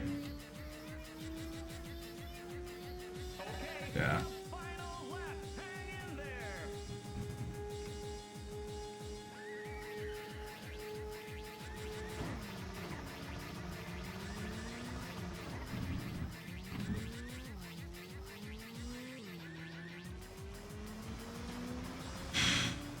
I might be blindsided as a 22-year-old, but how exactly did this help sell the PS1? I mean, yeah, graphically it's pretty impressive, and you know, polygons were the hot shit back in '95, but like, I feel like this is the game that was probably way more popular for the Japanese market than it was for us.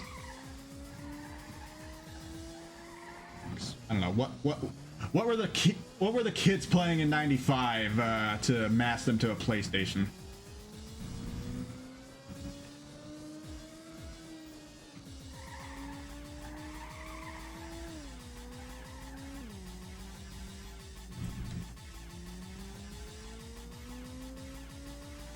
I know Tekken was probably the bigger seller.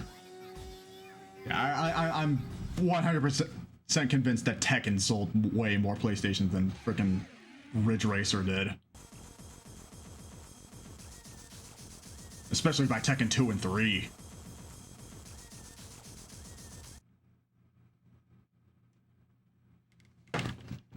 Yeah, let's just for a quick scope, let's see what all the PlayStation 1 launch titles were. Just the US ones.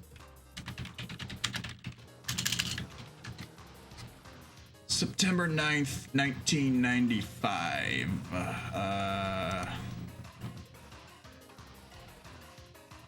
We have 1, 2, 3, 4, 5, 6, 7, 8, 12 games.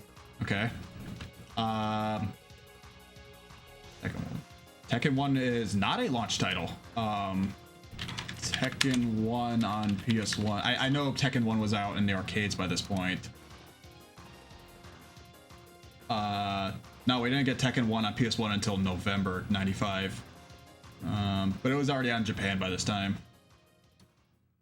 The launch titles that we did get were Air Combat, also known as Ace Combat, Battle Arena Toshinden, ESPN Extreme Games, also known as 1 Extreme, Kill League the DNA Imperative, NBA Jam Tournament Edition, which, you know, decent, Power Surf 3D Tennis, which, I mean, the Super Nintendo had a tennis game, why not the PlayStation?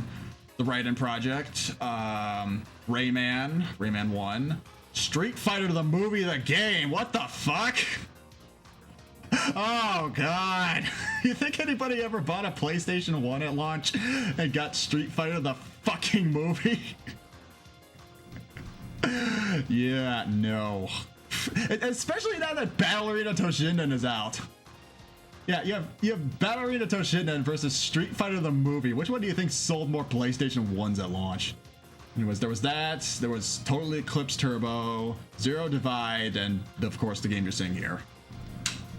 Yeah, no, I'm not playing Street Fighter the fucking movie. I have it on my PlayStation, I don't know why, but let's play a better fighter than that.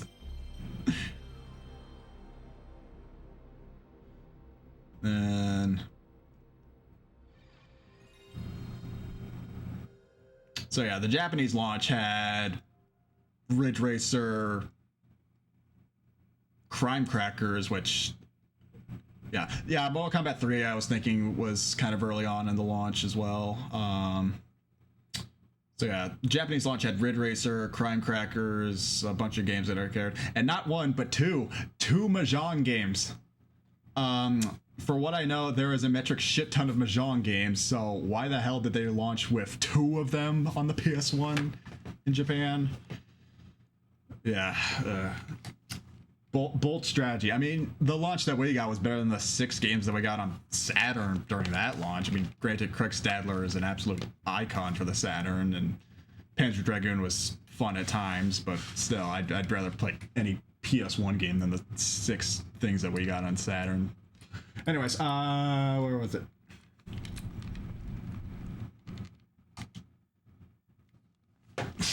I'm gonna rest assure you guys, I'm terrible at fighting games.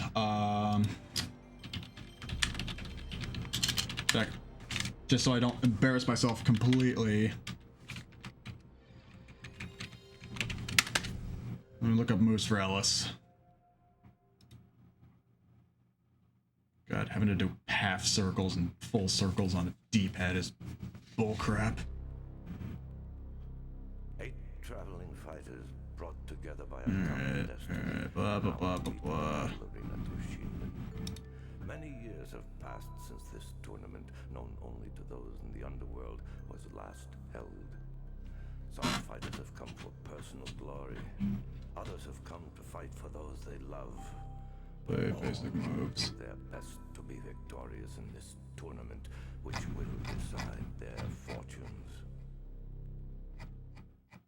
Oh my god, so much text.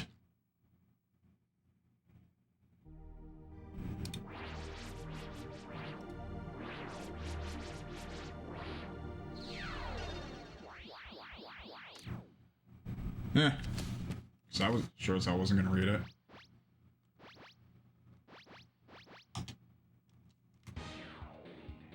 Where is she? So early on, as you know, Ellis was my favorite in the anime. Thank you, Miss Lisa Ortiz.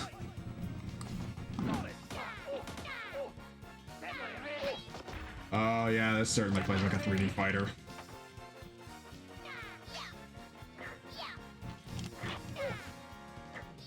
For what little I played this on Saturn, I think it was probably better at the Saturn version.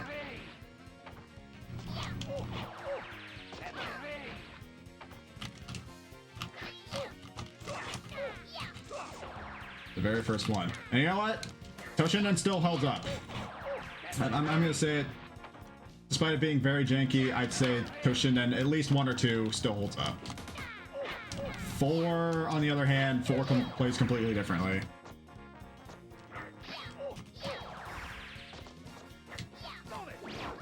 Oh crap. There we go. Weak slash, hard slash, weak kick, right there.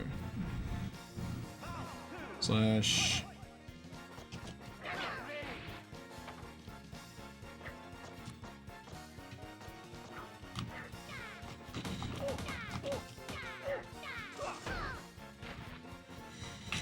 My problem with most fighting games is that I go way too hard in offense. I'm terrible at dodging and deking and all that. Okay, so L1 and R1.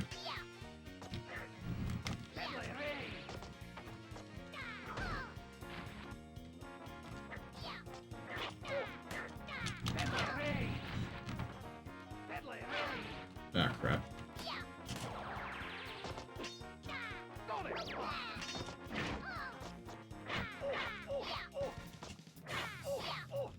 Come on, come on. Damn.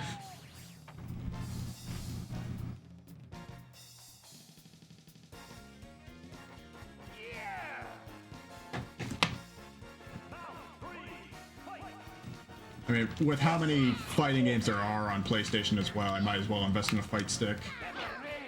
Which, again, knowing me, I don't even know what the hell the best fight stick is for PS1. Can you use the PS2 fight sticks on PS1?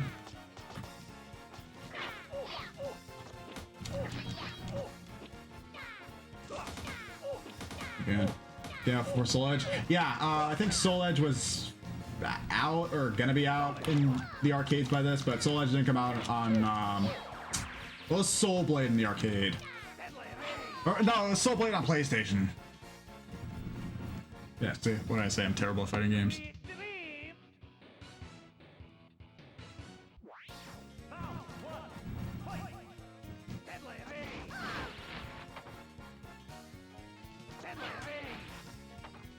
Pay attention.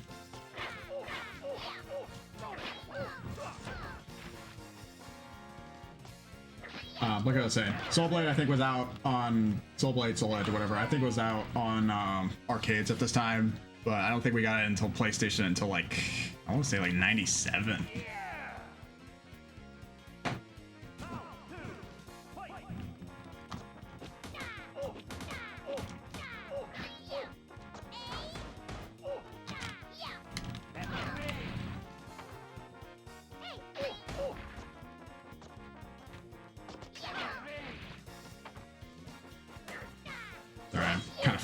When I'm trying to be bad at fighting games.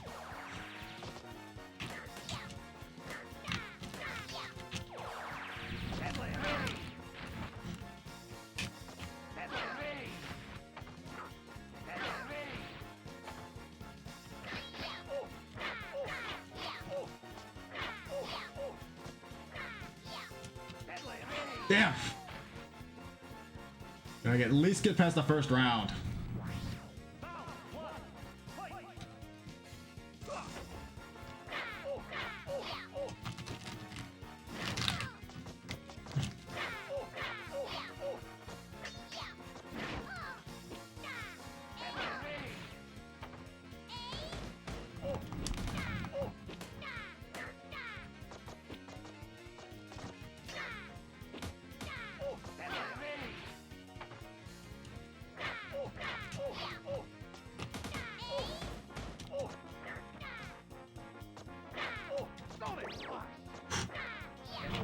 There we go. I never have a strategy when playing these. Don't expect guts and glory.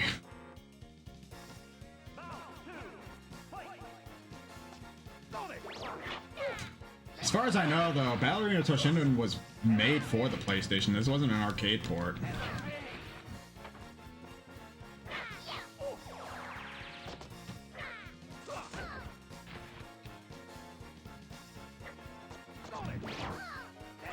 Yeah, I got destroyed there.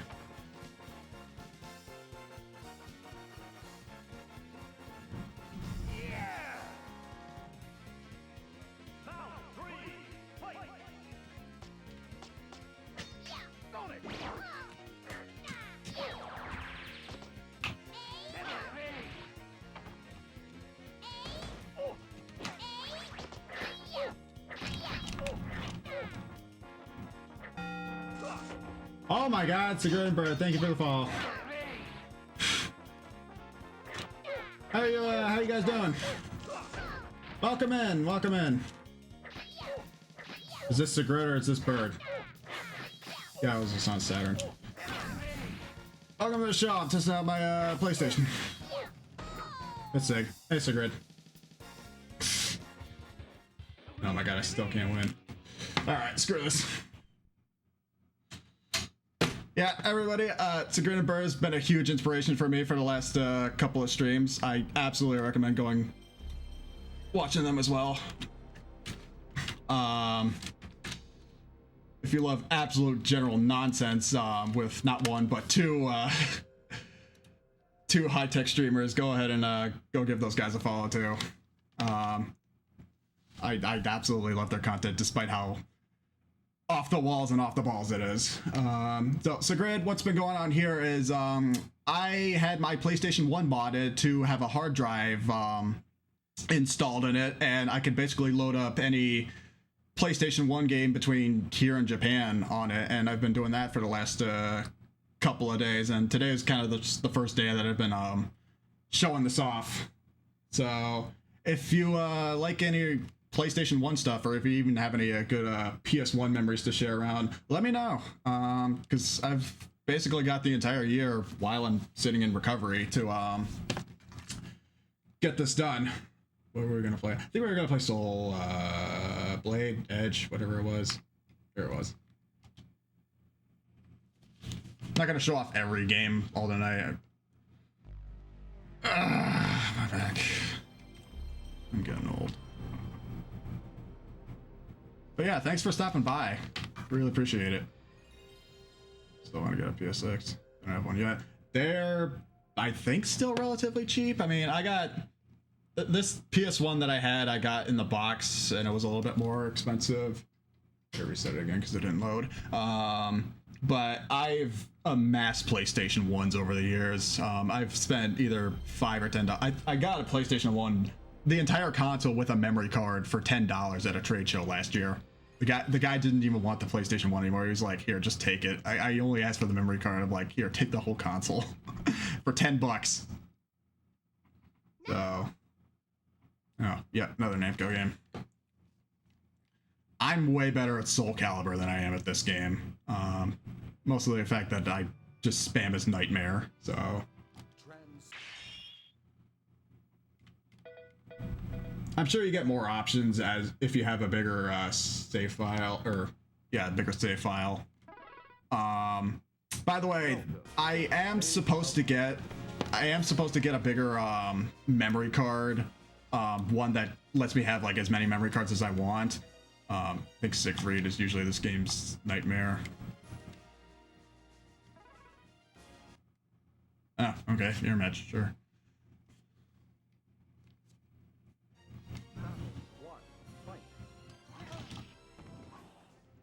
I don't know why. I do better with like sword-based or weapon-based fighters than I do in yeah, you could see yourself in this. I do better with weapon-based fighters than I do with actual hand-to-hand combat. The grueling battle ended with the victory of Siegfried. You win. I will not rest until I And once again, like Soul Calibur, this is a game that's probably way better on consoles than it was in the arcades. There's another person I've been following who I believe has been playing a little bit of this. She actually has an arcade PCB, and I'll shout her out after this. Vote for Waifus. Vote for Waifus has been doing a whole lot of arcade stuff. And every now and then she likes to play a round of this. Oh my god, my controls are frozen. My controls were literally frozen. What the hell? Oh wait, oh I won. I thought I was the other guy. God damn it! You know how you position yourself. Yeah, true. Oh, right, Voldo, the other guy who made it too.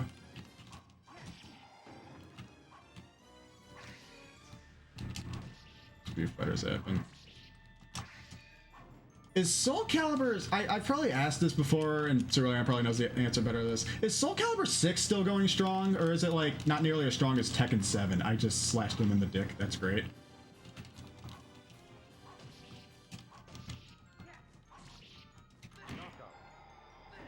Oh, okay. Kick. Don't get nearly as strong. Or are we just kind of waiting on whenever Soul Calibur 7, if there's going to be a 7, to come?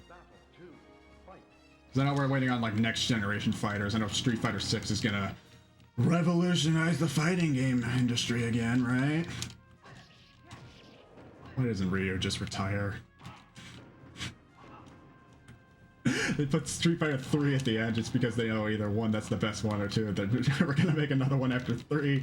Every Street Fighter nowadays is just 3 prequel in disguise. So yeah, I'm not even doing anything. It was originally in Street Fighter 3. Yeah, and he was a balding old man.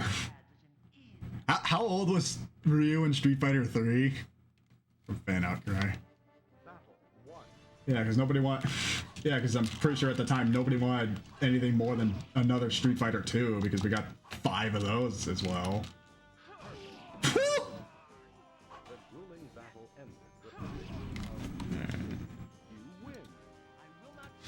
Fighting games are so mindless on this thing. 5, that's cool. Maybe I'm probably playing on easy or normal difficulty, just to make myself feel better. The grueling battle ended with the victory of Siegfried. You win. No one can stop me. What do I know? I play Marth in Smash 64 now.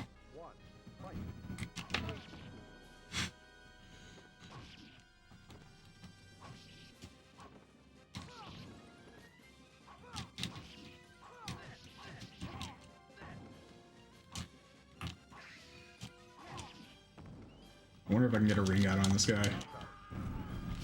There. Play the Street Fighter EX series?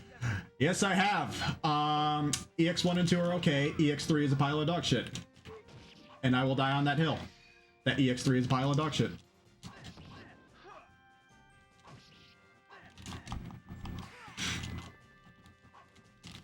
By 2000, you had so many decent fighting games to play on PS1. Not to mention, you know, an all-new PlayStation 2 to play it on. Hell, I'd rather play Tekken Tag Tournament. Not that, you know, Tekken Tag Tournament's a bad game, but like, out of however many fighting games there were between PS1 and even Dreamcast by 2000, yeah, I'm not playing EX3.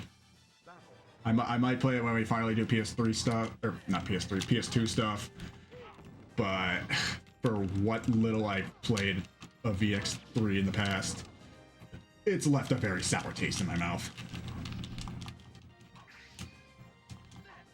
don't even need to block. You can just spam triangle and they'll get it. Oh crap. Stood against you lose. I could probably clear this. There's not that many stages in Soul Edge. Blade, whatever. Why exactly did they rename this?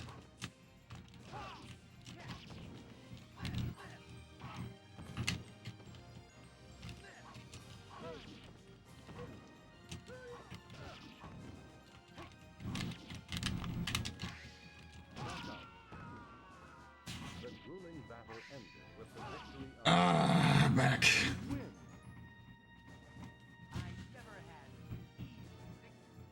final battle. Fight. Oh crap, right. Round 3.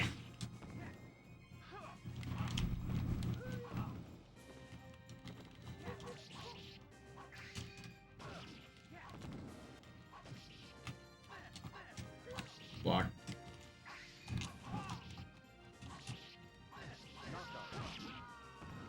The grueling battle ended with the victory of Hey, you guys want to learn how to play Siegfried? Spam triangle. will not rest until I wreak vengeance for my father. Oh, you're also looking for your father too? I wonder where mine went. battle. 1. Fight. Taki, that's a returning character.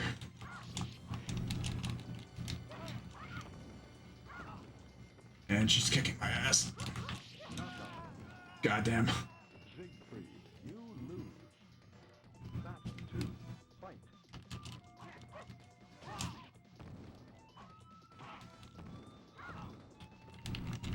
Get up.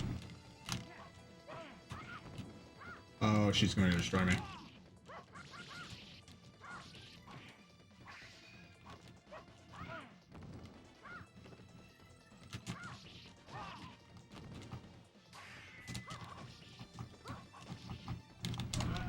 Damn. You lose. Battle 1. Come on, I can do this.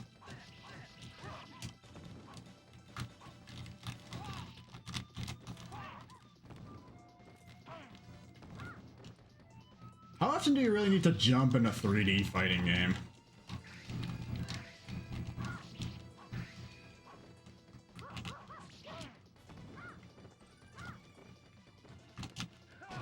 Whew. The grueling battle. Alright, so back triangle. That's the way to do it. Battle 2. Fight.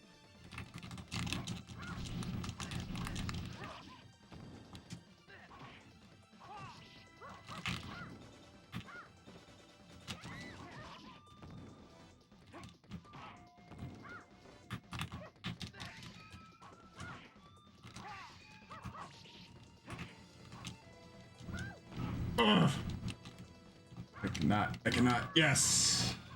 The grueling battle ended with the victory of Siegfried. You win. I never had such an easy victory.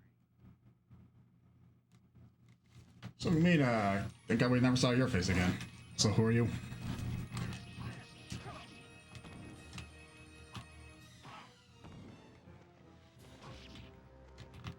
I forget, is Inferno still, oh Jesus Christ. The grueling battle ended with the victory of Is Inferno still the final boss of this game, or did he not show up until Soul Calibur? Until I wreak vengeance for my father.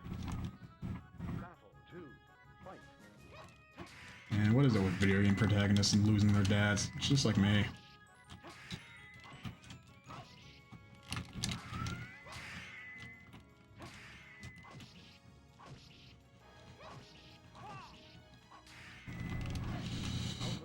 Oh, there we go. The grueling battle ended It is Inferno? Okay. with Siegfried. You See, I know Soul Calibur lore. No one can stop me. The Rock? Dwayne Johnson's in this? battle 1.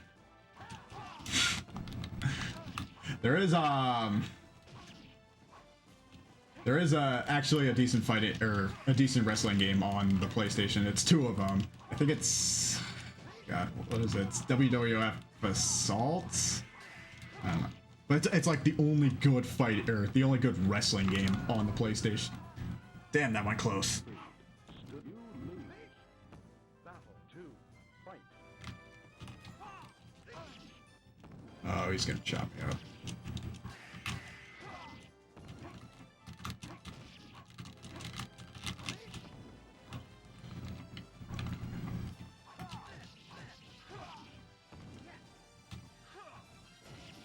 Shit. Shit. There we go. The grueling battle ended with the victory of Siegfried. You win. I never had. Final battle. Fight.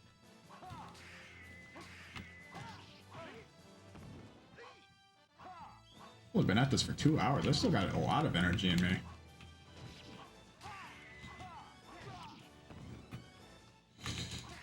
I'll be back tomorrow. Adam and I are gonna probably play a couple games. I'm probably gonna turn my VTuber thing off.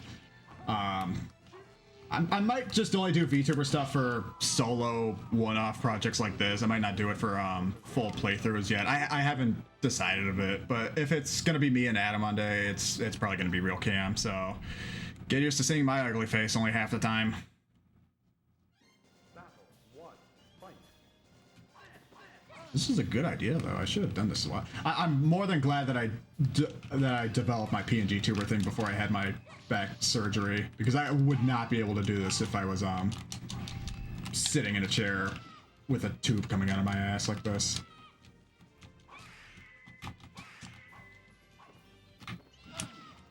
I'm doing terrible. Yeah, she blocked all my moves. You lose. I will never forget you. Battle 2. Fight.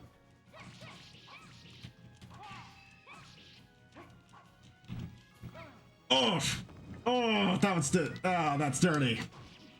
Oh, don't do that again. This bitch is kicking my ass.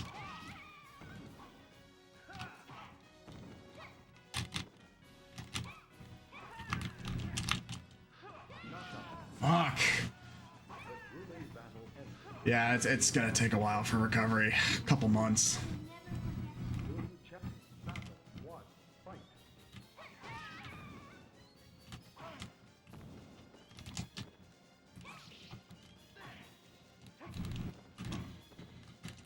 It's long, it's tough. I'll get there. Get out of here. Get out of here.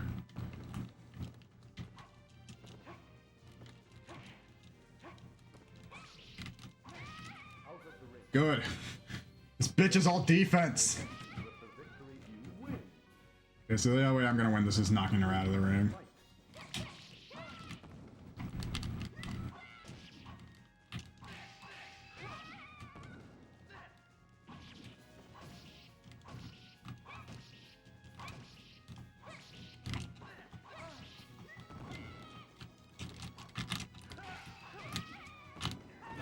Yeah!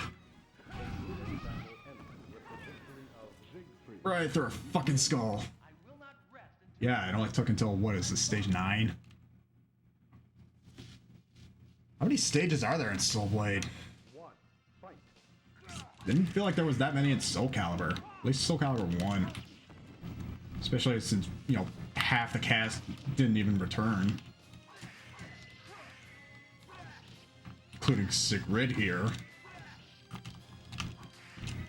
That was playing as the other Siegfried. You lose. Battle 2. Fight. Get up. Oof. Oh, he's not playing around. Yeah, no, he's not playing around. Battle 1. Fight.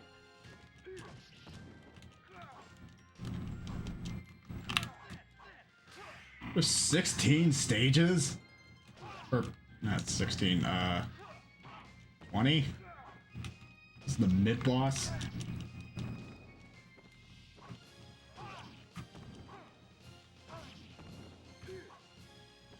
Alright. Sure. Am I still alive? Yeah, no. Battle 2. Fight.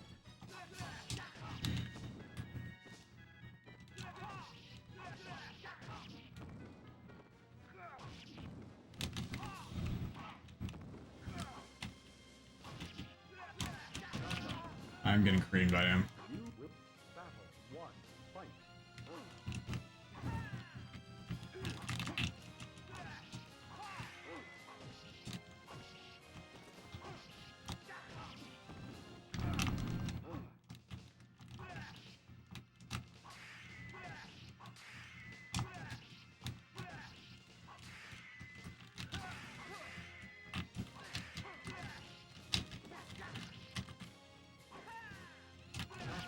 This song reminds me of the Diggy Diggy Hole song. Is again against an impossible enemy. You battle 2. Fight. Yeah, he's fucking me up.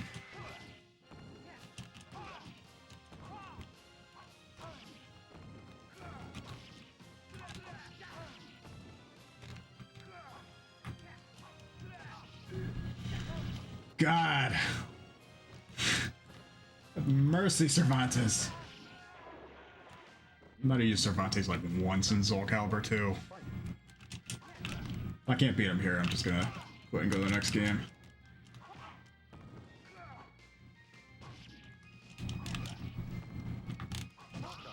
Oh, okay. Sure. Ruling that you win. Battle 2. Fight.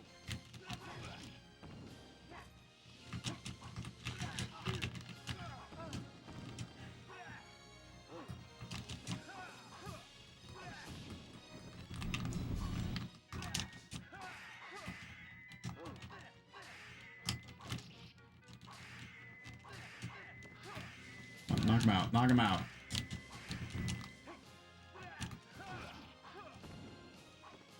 Weapon lost.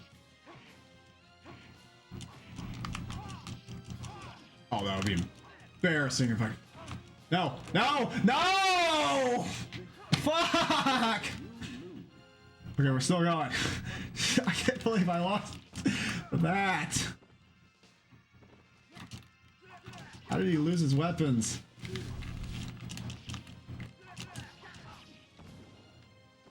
Oh, you gotta be shitting me. Oh my god, yeah, no. Fuck that, I'm done. Next game. But first, let me stand up. I'm about to scream a lung out. Ah! Ah! Ah, fuck! Sorry, I just stood up. Fuck! Yeah, see what I mean? See what happens when you stand up too quickly? Oh god. I'll be fine. See what I mean? This fucking hurts. Star Gladiator. I do not have Star Gladiator on this right as of yet. I need to add that. I don't know if I added rival schools yet. Oh my god. Oh my god. I need to... Okay, give me a sec. Give me a second. Holy shit. I might need to do this next one sitting from my bed.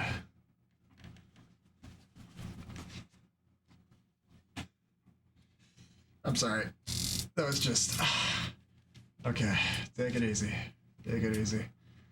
Alright, what can I do? I said I was playing a little bit of Crash Team Racing. I never started the story mode for that, so might as well. We got a little bit of time. You still hear me from over here? Trying my best. Yeah, I know. You didn't want to see that. It's a little bit easier to. Yeah, it's a little bit easier to stand up from my bed. I might even do it standing up, but. Okay, thank you. Sorry, I just screamed the fucking Dickens out.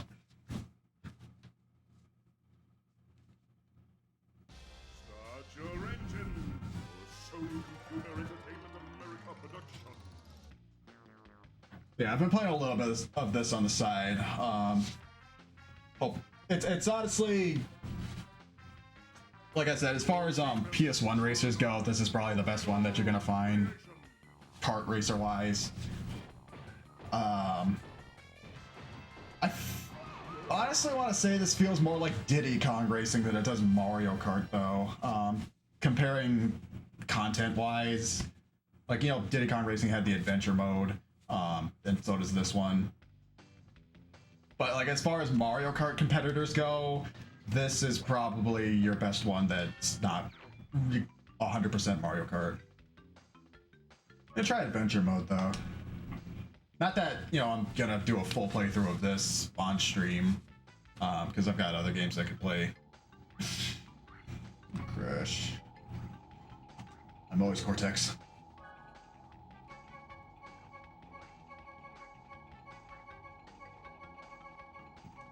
But I've played the demo of this a lot, and the demo is literally just one course. That was a good taste of. Ready for battle, I think. Oh, all right. Yeah, send my regrets to Cliff. Cliff is such a good guy. Oh yeah, I meant to shout out a couple more people. Fuck, I gotta sit back down. Welcome to the adventure arena. Okay, yeah, people to shout out. The dots and stars on the map represent warp. If you like a lot of arcade games, especially what you just saw for Soul Blade, Soul Edge, or whatever, I'd recommend the lovely Vote for Waifus. Absolute precious gem. And of course, been doing this all day. If you like retro fighting games as well, Cliff is an absolute beast at fighting games. So, yeah, go follow those two. Okay, set deck down. I've got to get back up. Mother Mary. Okay. Let's see. All right. Okay, this is a little bit hard to play standing up. Fresh Cove.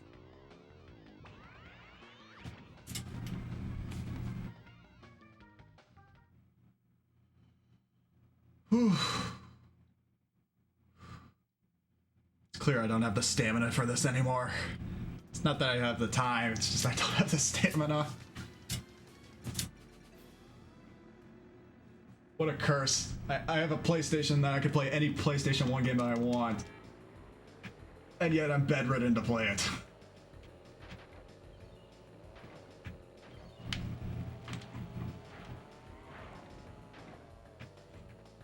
When I finally get all the time in the world, my fucking back is broken.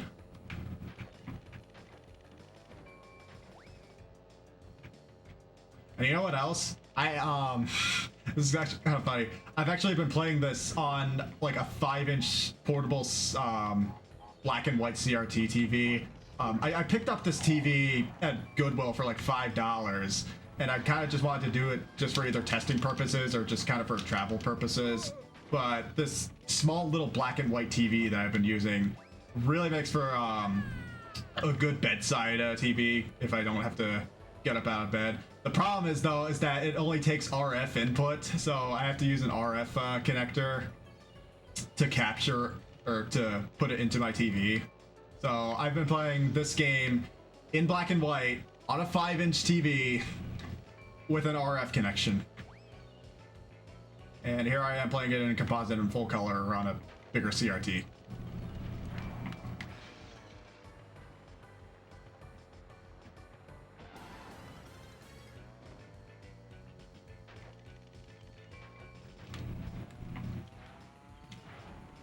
You know what else I've been seeing a lot of speedruns for? People can speedrun Crash Bash. I mean, people can speedrun anything, but I've been seeing a lot of speedruns for Crash Bash, and doing like a 200 or whatever percent of the game takes a couple hours.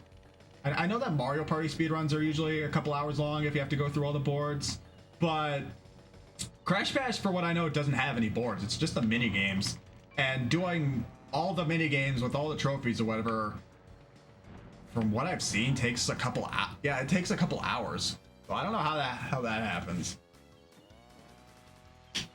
I have played a little bit of Crash Bash, and it's basically Mario Party if it was more tedious. It's not as bad as Sonic Shuffle, and shoutouts to Drop for playing Sonic Shuffle with their friends today. He's a fucking psychopath. But it's not as bad as Sonic Shuffle, but it's basically Mario Party minus the boards. Crash Nitro Kart. I might get around to playing Nitro Kart and Tag Team Racing when we get to PS2 stuff. Congratulations! You win a trophy. Great. Now what? The more Wumpa fruit you collect, the faster your cart will go. If you collect and hold 10 Wumpa fruit, you'll be juiced up. Power-ups will become more potent.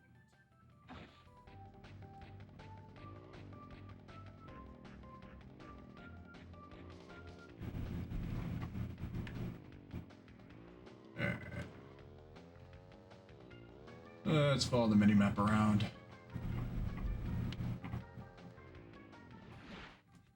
This is the load save screen. There are 5 of these screens, one in each world section. I can't hear this guy without hearing Mr. Krabs. I think they're both voiced by Clancy Brown. To access it, drive up to the screen. And Yeah, a lot of Nickelodeon voice actors between Crash and Spyro. I mean, hell, Stuart Copeland did the music for the Amanda Show, so that's a bit of a throwback there.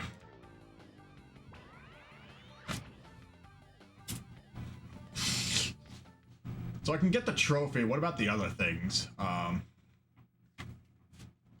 Or is it just about getting the trophies in the adventure mode?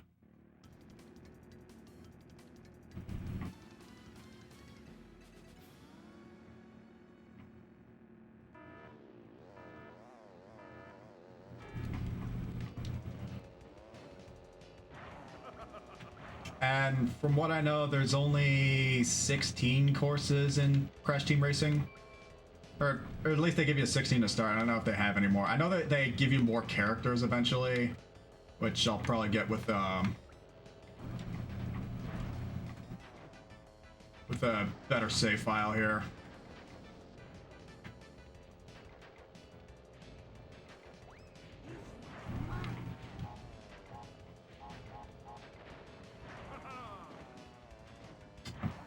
Terrible at this.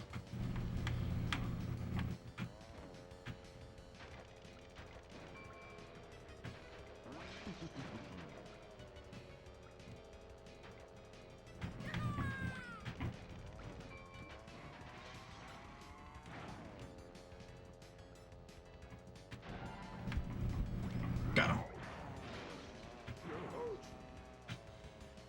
It's that bashful bandicoot again.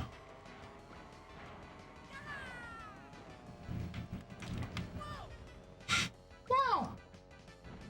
Yeah, I'll be hearing that a lot when you play Crash.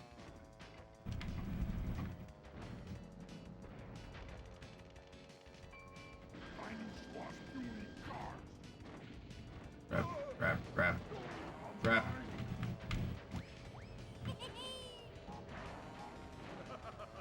What I don't miss from what they carried from Mario Kart over to here is the rubber banding AI on later difficulties.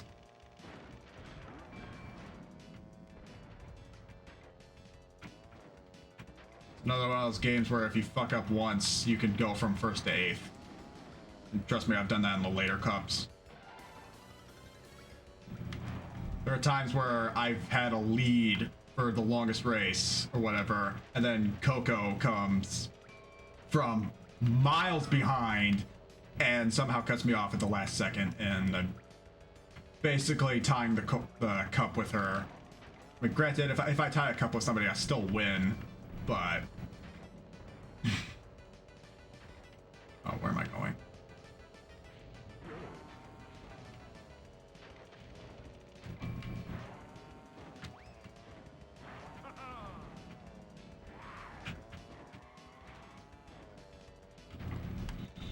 Okay.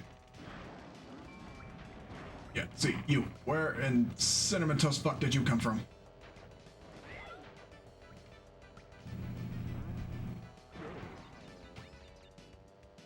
Damn it. See what I mean? Do I gotta do that again? Yes, I do. Great. Right at the end. Start the rubber banding early. Why the hell not?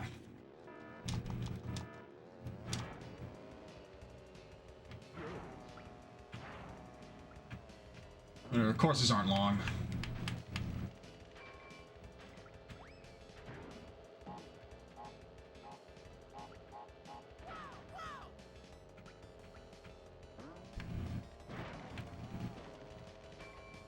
Well, I exactly can't crash talk, but Coco can.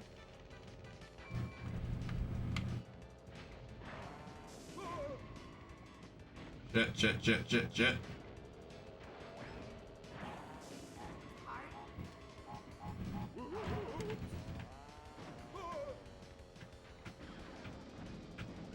I know you can drift a turn, but there's not really a good place where it gives you to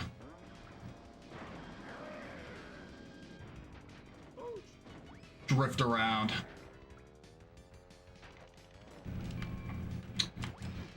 The only kart racing game that I played where you can drift around pretty much anywhere and still get a good lead is Double Dash on GameCube. Like I've tried that with 64. Oh, that helps. Like I've tried that with 64 and it doesn't really help me as much because the AI still rubber bands.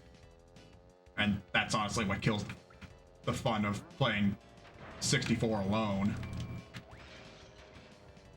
What do I know? Kart racers are best played with 4 friends on the same couch anyways. Fuck the OVA.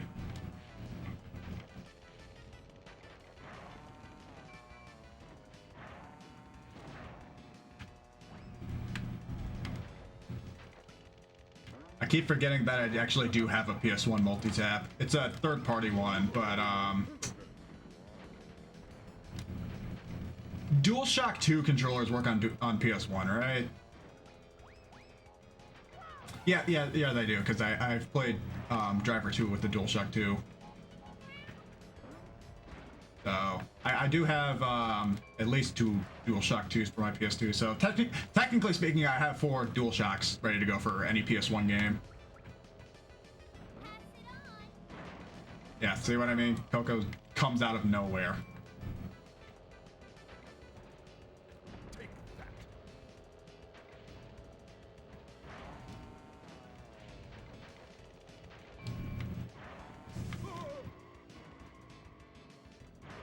Whoa.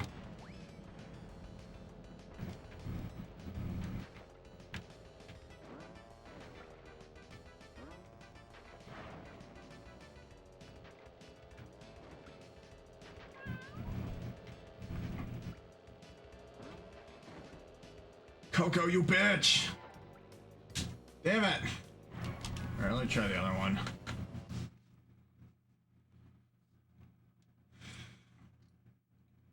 My dog's taking care of, is he? Yes, he is.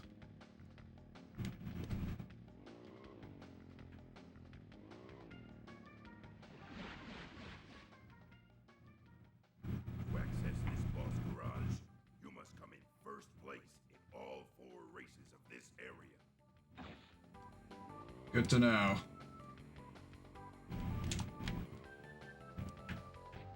So I got a trophy, but what about the key and the thing from Indiana Jones? Oh, okay, drive the other way.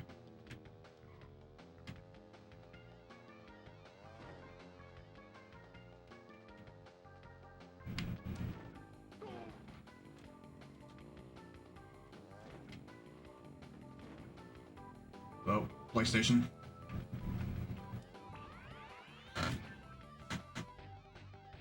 Booze tubes, that's a euphemism for something.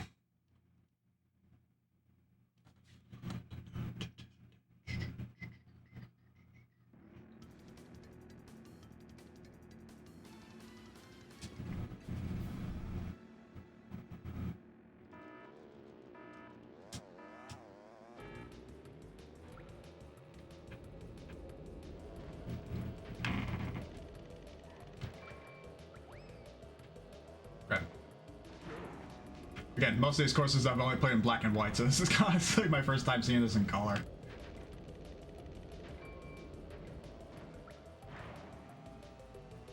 This is bullshit. No wonder why I didn't do Diddy Kong Racing's story mode.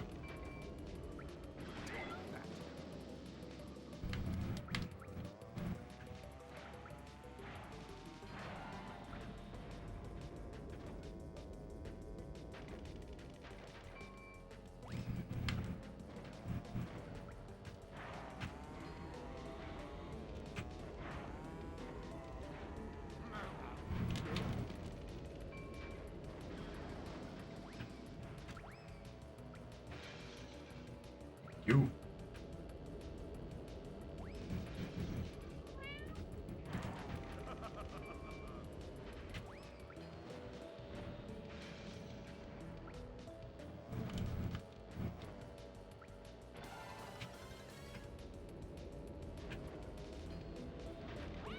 All right, yeah. Thanks for stopping by. Thank you so much for honestly everybody who's come here. I haven't had I wasn't expecting a turnout like this. Yeah, come back anytime. If you like what you see, be sure to follow. I'm gonna be back tomorrow with my friend Adam, and we're probably gonna play a couple multiplayer games.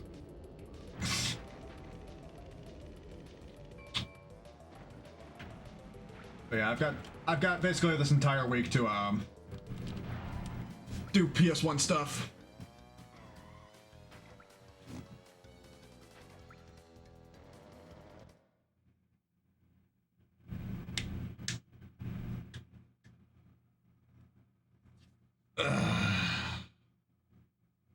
Alright, I'm feeling a little bit better. Who is this chick and where does she come from the rest of the series?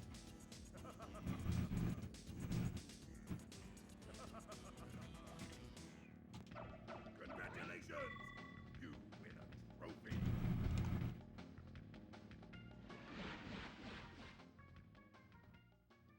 When you get a TNT crate on your head, start hopping immediately. You react fast and hop enough times, the TNT crate will fall off your head before it explodes. I think I knew that before he told me. Do I really have to go back and do the other one? Yes, I do. Alright, let's attempt this again. If I can get past this first area, I'll be happy. And hopefully Coco doesn't bullshit me at the end.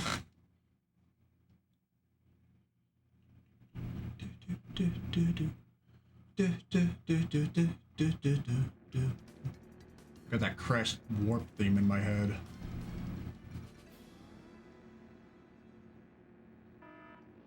I'm gonna see if I can. I mean, if I had the perfect schedule and the perfect body, I would do this every day of the week. But like, I'm gonna see if I can set aside maybe just one day a week to kind of do all those demo discs. Just gotta figure out, you know, what's the best day to do it, when's the best time.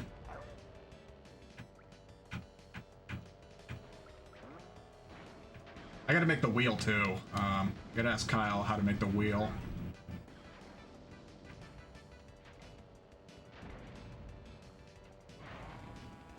Okay. How did I get hit by that?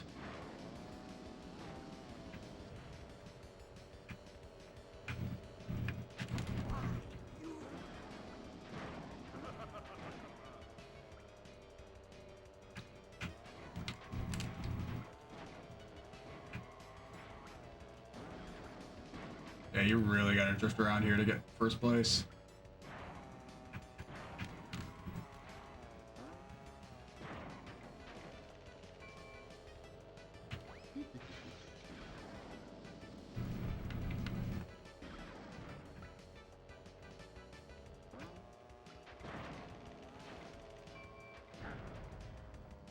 Get out of my sight.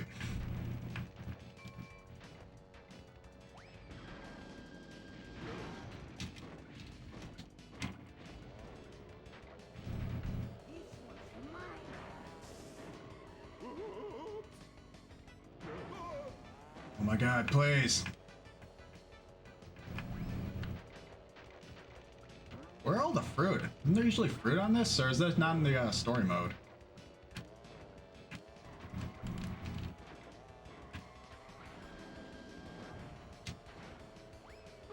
Damn it. Keep good. Coco's low.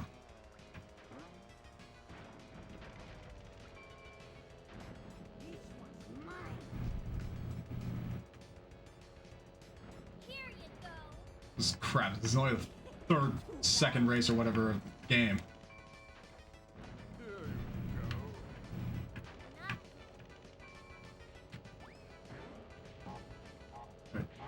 Something stupid happened here. Something stupid always happens here. Okay, good. Hold it in for 20 more seconds.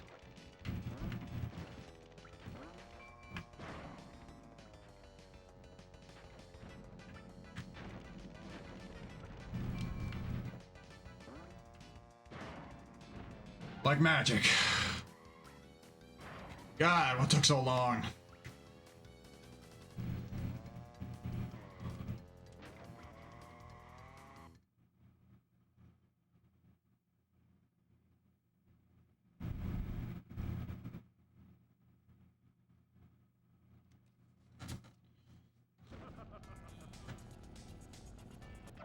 Congratulations!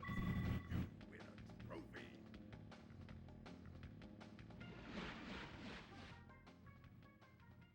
You can get a hang time turbo from jumping. The longer you're in the air, the bigger the turbo you'll get when you land. For big turbos, try to get extra air time by hopping off jumps using the R1 button.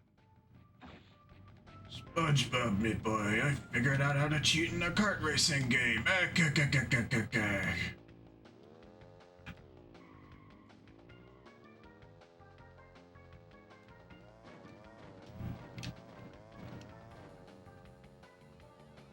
By the way, I did play Nicktoons Racing on PS1 with Adam. We were severely disappointed at it. I could have sworn the arcade version of Nicktoons Racing was way better, but Nicktoons Racing on PS1 does not play well. That was disappointing because I remember it being actually decent. The level design was terrible too. Whoever was the course designer for Nicktoons Racing, I hope never designed another kart racing course again.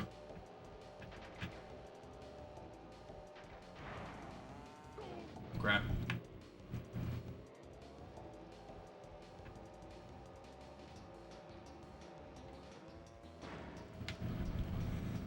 Oh, I remember this one.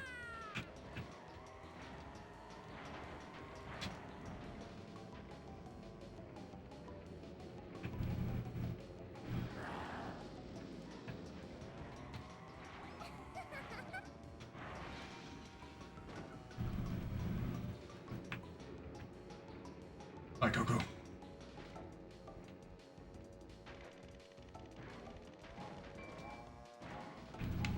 Crap.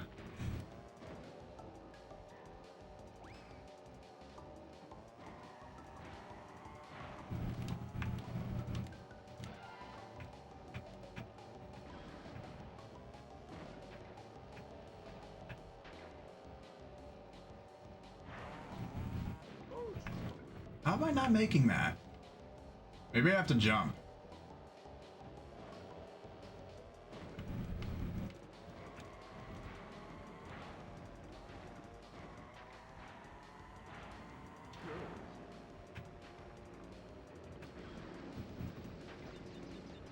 Oh, there's the fruit.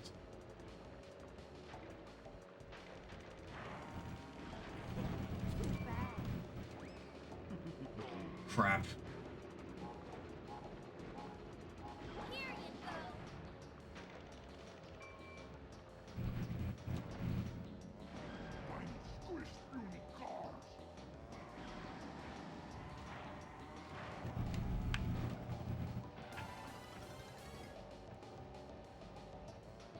Alright, left one.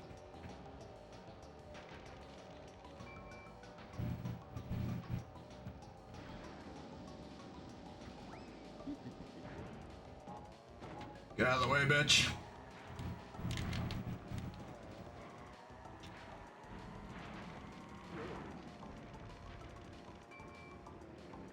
No, no, no, no, no. Come on, come on. You can tell I'm getting into this. Oh.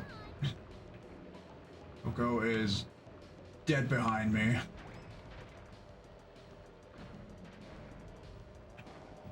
Almost there.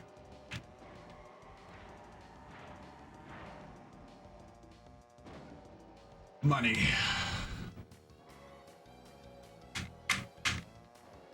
right, boss time.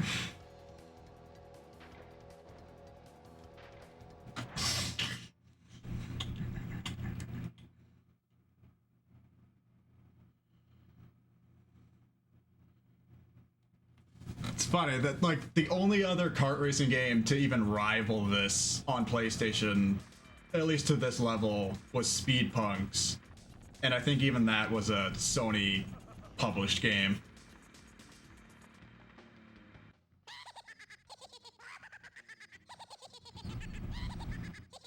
Jesus H, what is this wild beast?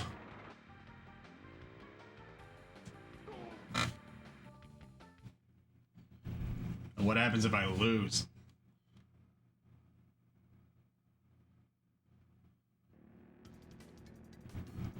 Oh, great, this course again.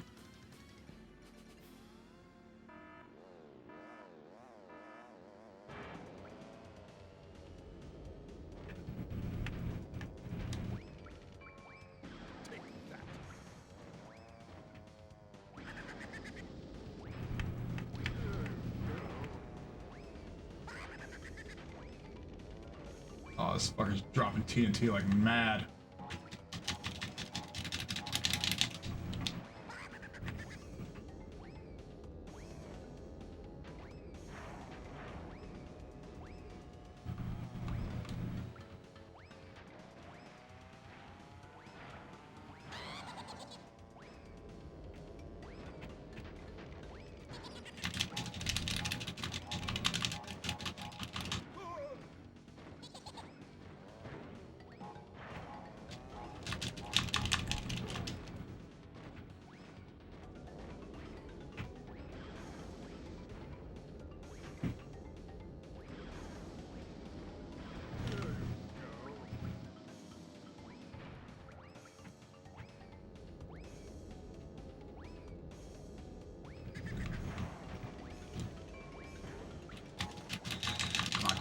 Come on.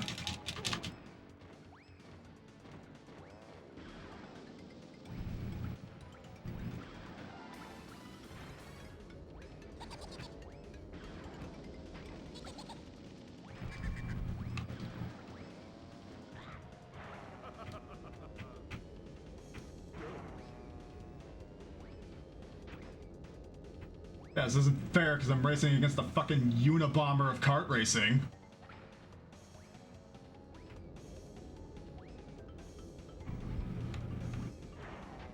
Watch, he's gonna catch up. I know for a fact he's gonna catch up.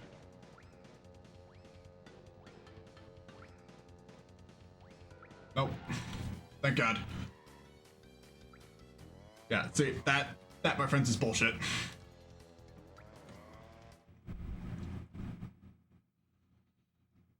Interesting intro to the story mode. It definitely holds your hand for the first race and then just kind of lets go afterwards.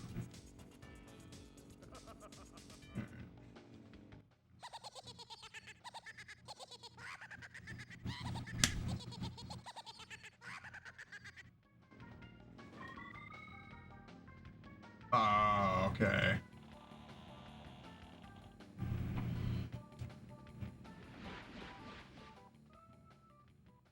Congratulations on opening this new area. Here you will find more tracks to race. Good luck. We'll do that some other time. What was that save point?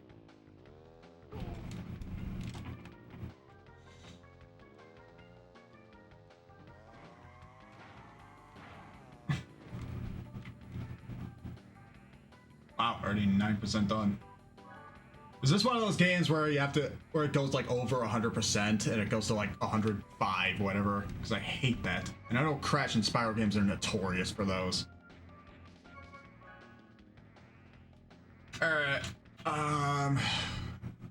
we're winding down. I usually go about 3 hours, so thanks for everybody who's stuck here through and through the night. I think I'm just gonna play one last game, and this is a game that I actually do own on a physical disc. Hold on. Let me stand up. Okay. Hold on. This is a game that I own on a physical disc, and I've actually convinced Kyle to play a little bit of it. Oh my god. Oh my god, my leg is falling asleep. I legit cannot stand up. Ah. Okay, easy. I think a bit of a medical issue here. Okay. I didn't think the stream would be as painful as it was. Okay, anyways. Show must go on. Last couple minutes. Okay. Hold on. Lie down. My leg is like half asleep. Like it hurts to stand, but it also hurts to... Okay. Hold on.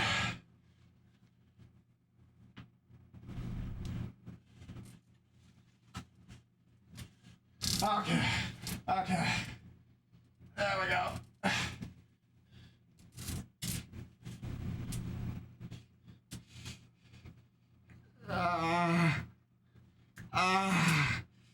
There we go. Yeah, it's alright. You don't want to watch this. Okay, where was I?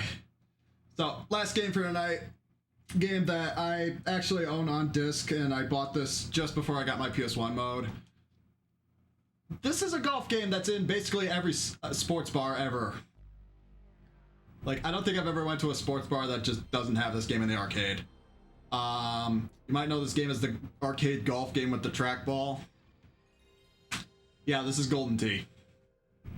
That Golden Tee.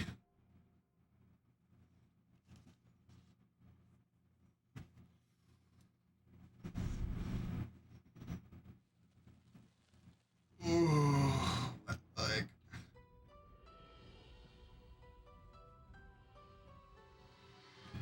And for how much it goes, I mean, surprisingly, it's actually a decent golf game if you give it a try.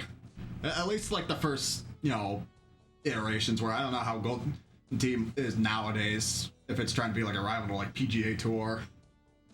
But like, fucking just look at this. So yeah, this is based off the arcade game.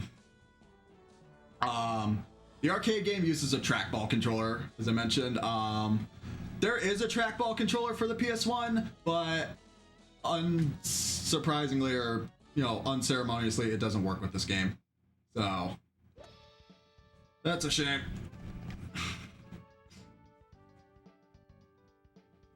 Hi, I'm Peter Jacobson, and welcome to Golden Tee Golf. Oh yeah, Craig Stadler is usually the face of golf on the Saturn. I like to think that Peter Jacobson is kind of the voice of the golf on PlayStation.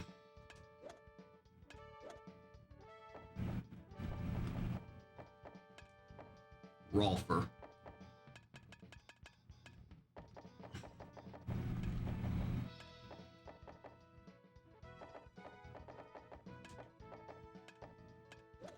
Alright. I'll just do one round. Strokes. I did the first 3 last time, so let's do this one.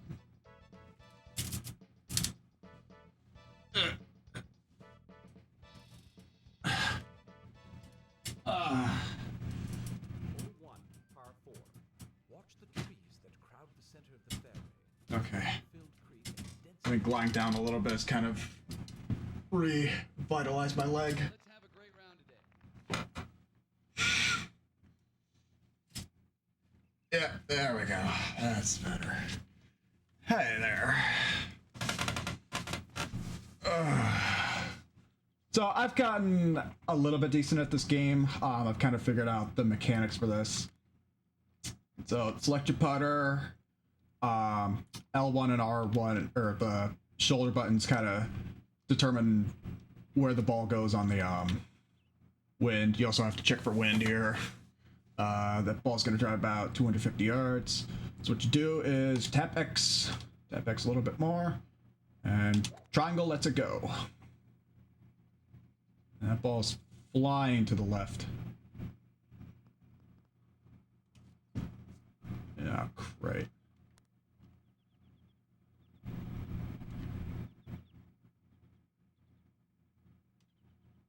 I have to watch that.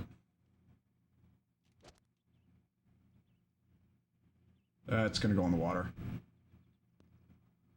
He won't find that one.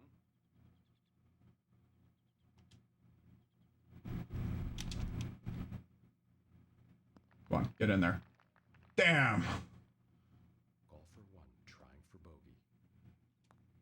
Yeah, that's the way to start a bogey right off the bat. This is not like any other golf game that you'll see, though. This definitely feels like a very arcadey golf game. The rounds go by fast. Be shy. Wait, is the hole right there? All right, wind is going 9 miles an hour, so that's gonna smack it to the left. Golfer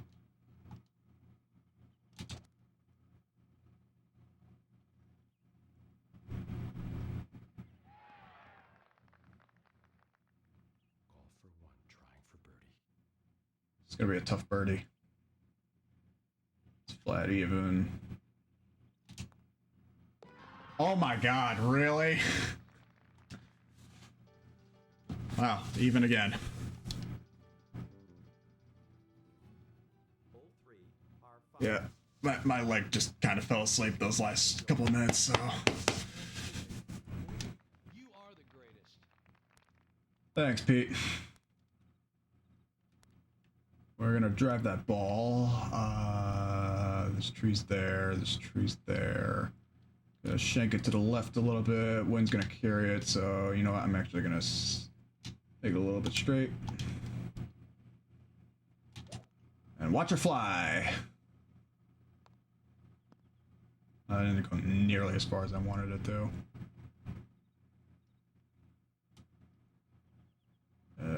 Wind a little bit to the right. The wind should pull your ball to the left. Thanks, Pete.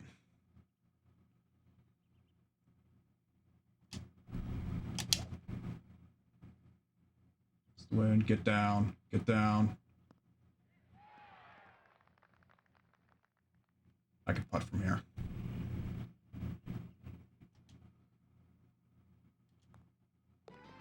There we go. Great eagle. Hole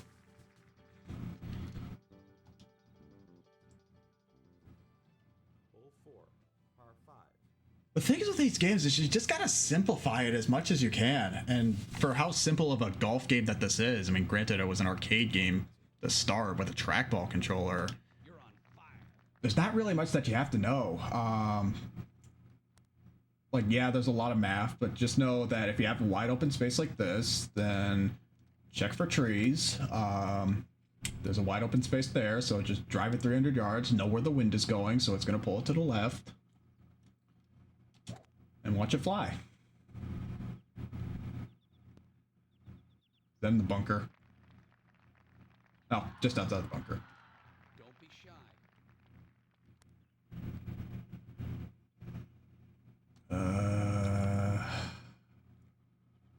It's gonna walk around the trees unless I get that really high.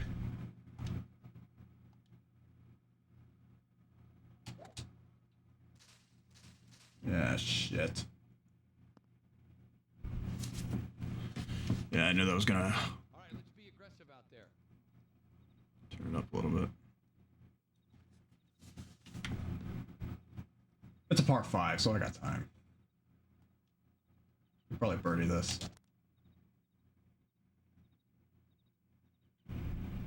He's on the dance floor.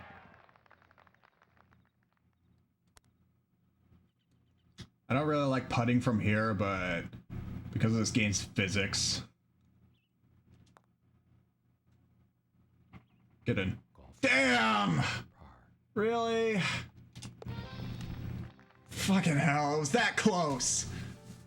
See, this is what golf games do to you. It turns you into fucking Shooter McGavin from Happy Gilmore. Hole 5, par 4. Densely packed trees flank this long fairway. You'll need to negotiate the bend as you hit to the green, but don't overhit or you'll wind up in the water. Get it on the fairway. Alright,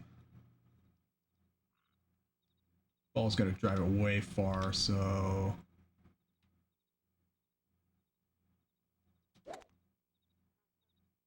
Oh boy. That's gonna go in trees. Careful that wind, it's coming from the right.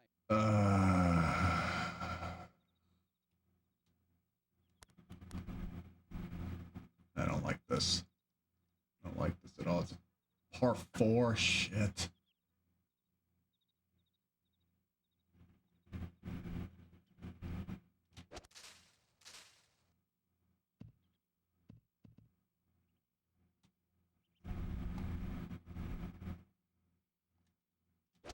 Gonna take a bogey here.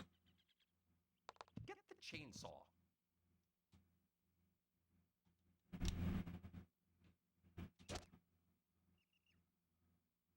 Stop. Stop. Golfer 1 trying for bogey. Yeah, I had to take a bogey. Those trees killed me. Hole 6, par 4. From this elevated tee, you can see the gentle curve of the fairway below. A narrow land bridge is the only thing that saves the green from being surrounded by water on all sides. Okay, stay calm. Wind 11. I'm not saying that this game is any better than Neo Turf Masters. I mean, granted, Neo Turf Masters is just the coup de grace of all retro golf games. But if you're looking for a good alternative, this is definitely one to suffice. This is risky. This is really risky. He's on the dance floor. Damn it. Damn.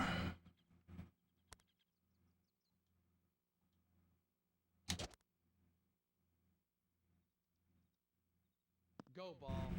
Stop, stop, stop. Golfer 1 trying for bogey. It's going uphill, so I gotta add some extra power. And back to even. Damn. Hole 7, par 3. This is one of those short holes that anybody can get in like 2 strokes. All right, let's be aggressive out there. Yeah. Stuff like this you don't really have to worry much about. It's gonna land in the bunker. He's on the green.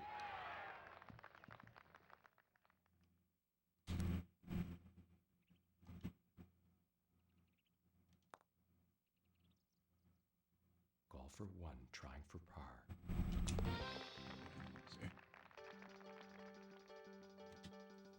I wouldn't worry too much. Well, 1, it's for fun, but 2, when I first played this game, my first score was like plus 20 on the first course. The water surrounding the green. Make sure you judge your shot accurately.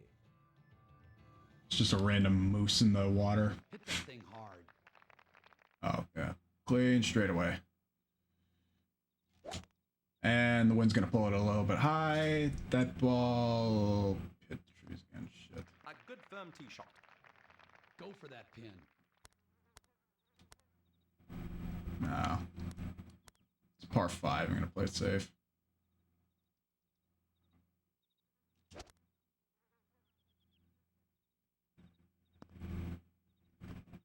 Stay, stay, stay.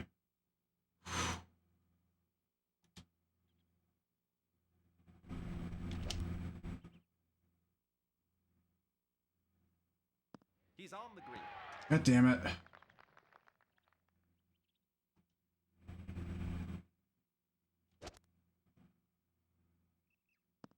That's going to be short. Whatever. Golfer 1 trying for bogey. I gotta make this up in the back 9. Hole 9, par 4. A wide fairway leads to an island in the middle of a pond. Hit over the water and avoid the sand to make... All right, fairways. I'm not afraid of bunkers. I hate the water hazards.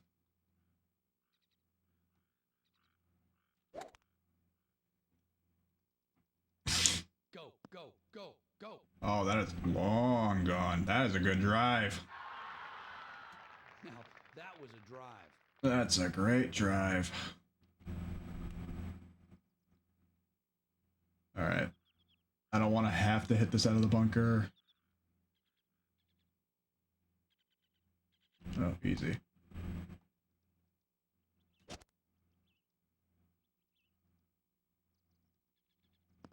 Slow down. Slow down. Golfer 1 trying for birdie. Oh, this is going to be a long putt. Shit. Oh, he found sand.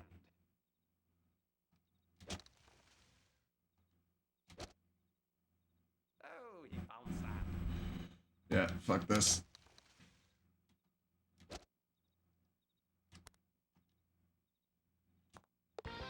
And that just killed it. God damn it. The second course has the same problem too. I kept screwing up on the last two holes. The narrow green. All right, calm down.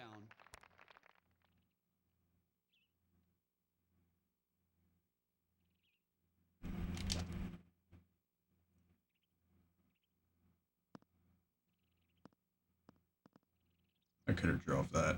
Aim to the right a little bit. The wind is right to left. To the right. Yeah, aim to the right. That's wet. Let's get it on the green.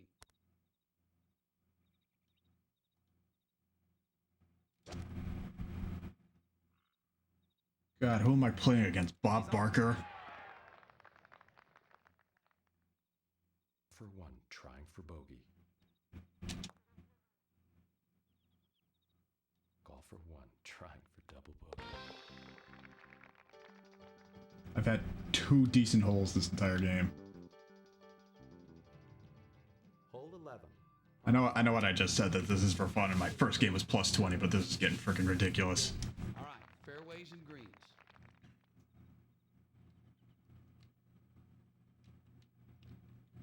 I'm gonna hook that fucker.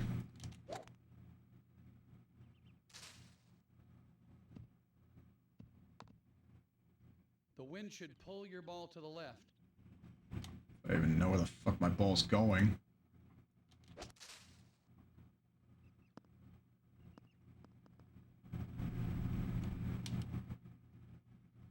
Oh, let's see.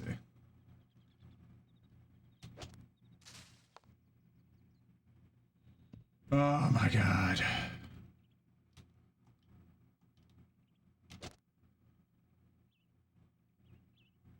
An excellent shot. Golf for one, trying for par. It's up the hill. God, send me some mercy.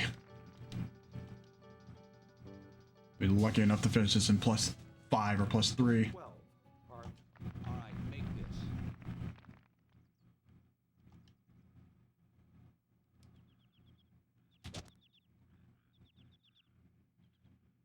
Over. An excellent shot.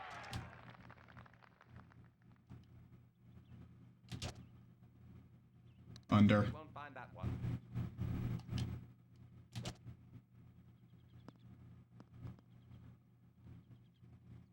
Golf for one to putt. Fuck you, Peter. Don't let it get to you. Come on, hang in there. Let's get this over with. I'm tired.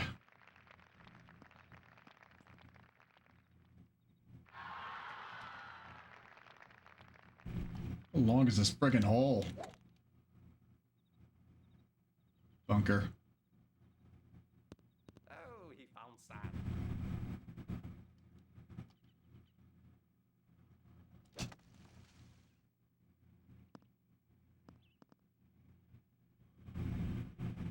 Golf for one, trying for par. Fuck you. Yeah, I'm just speedrunning this at this point. All right, let's be aggressive out there.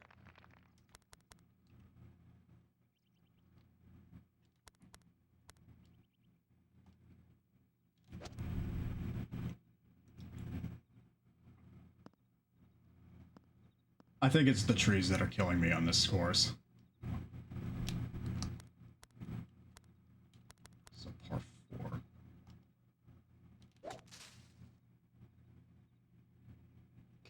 Carry ball. All right, don't be short. I'm gonna leave it short.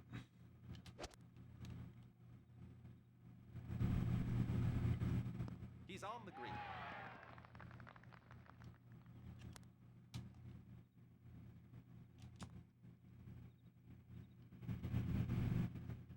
Golf for one, trying for double bogey.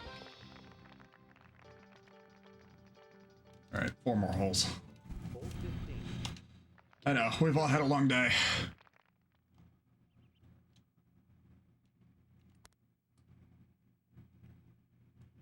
Could possibly walk that any farther.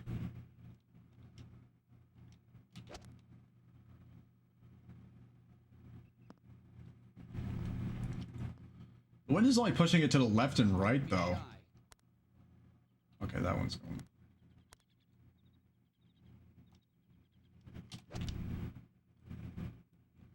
Water. Oh, Jesus.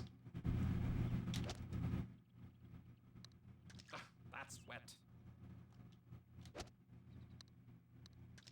That's wet.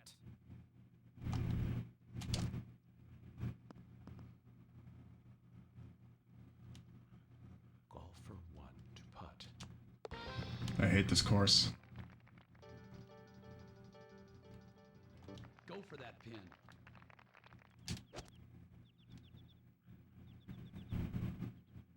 Get over the water.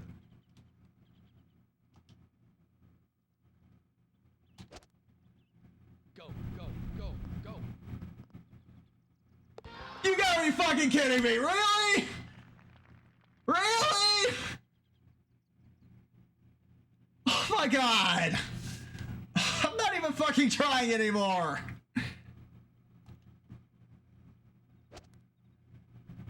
Look at this shit. Are you fucking kidding me? I'm not even trying. Hole 17, par 4.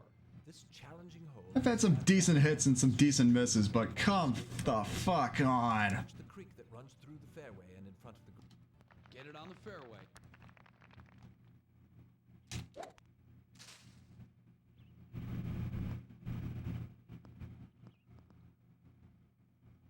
Be careful of that wind. It's coming from the right.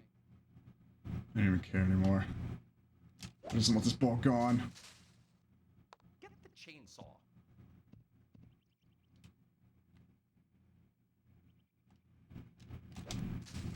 Get the chainsaw.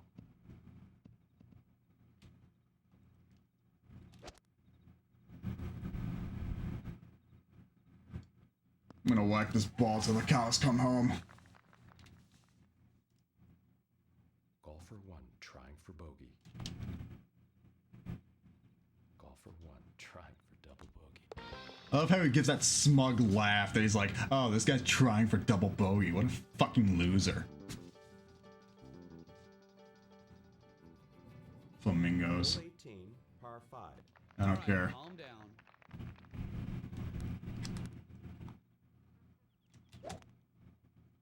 I don't care. I want to wrap this shit show up. A good firm tee shot. One of these days I gotta play Kyle in a match against this.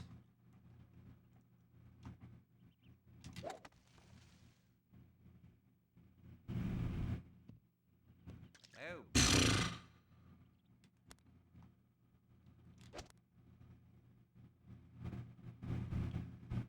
He's on the There's a mode in this called Club Roulette where it literally puts the club on a random wheel and whatever it just lands on is what you have to hit it with.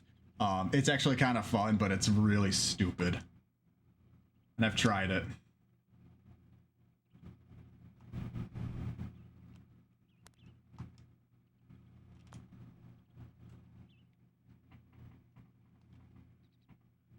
Golfer 1 trying for double bogey. Yeah, see a stupid smug laugh. All right, plus 20, just how I want to end it. Hey, you're getting the hang of this. Let's do it again. Not today, Pete. All right. Well, that, my friends, is golf on the PS1. If you're gonna play any golf game on the system, that's the one to go. And with that, Welcome to Golden Tee Golf. I am just about done. I'm just about done with PS1 stuff for today. So, like I said, I'm gonna have Adam over probably tomorrow and maybe the next day after, and we're gonna do some more stuff. But wow, this was a fun little debut experiment today. I'm glad that this was definitely worth the wait. Hopefully for a lot of people. Getting ready to send this over to somebody else. Yeah, there were a lot of things I liked about this. Some things that I could probably more improve on. Again, I've got a mountain and a half of PlayStation games that I've got to conquer. I'm not gonna play I'm not gonna play through every single PlayStation 1 game that I wanna do, because honestly I don't have the time for 1,200 games, much less 12. All I just know is Ape Escape is gonna get a playthrough. Metal Gear Solid is gonna get a playthrough. I want revenge on that Metal Gear Solid demo disc, because that was bullshit that it just cut me off right there. But yeah, this was definitely a whole lot of fun. I can't wait to see what's more in store. So I think we've got enough people to raid somebody. I haven't raided anybody in a while. Who is on though? I know Drop was playing later.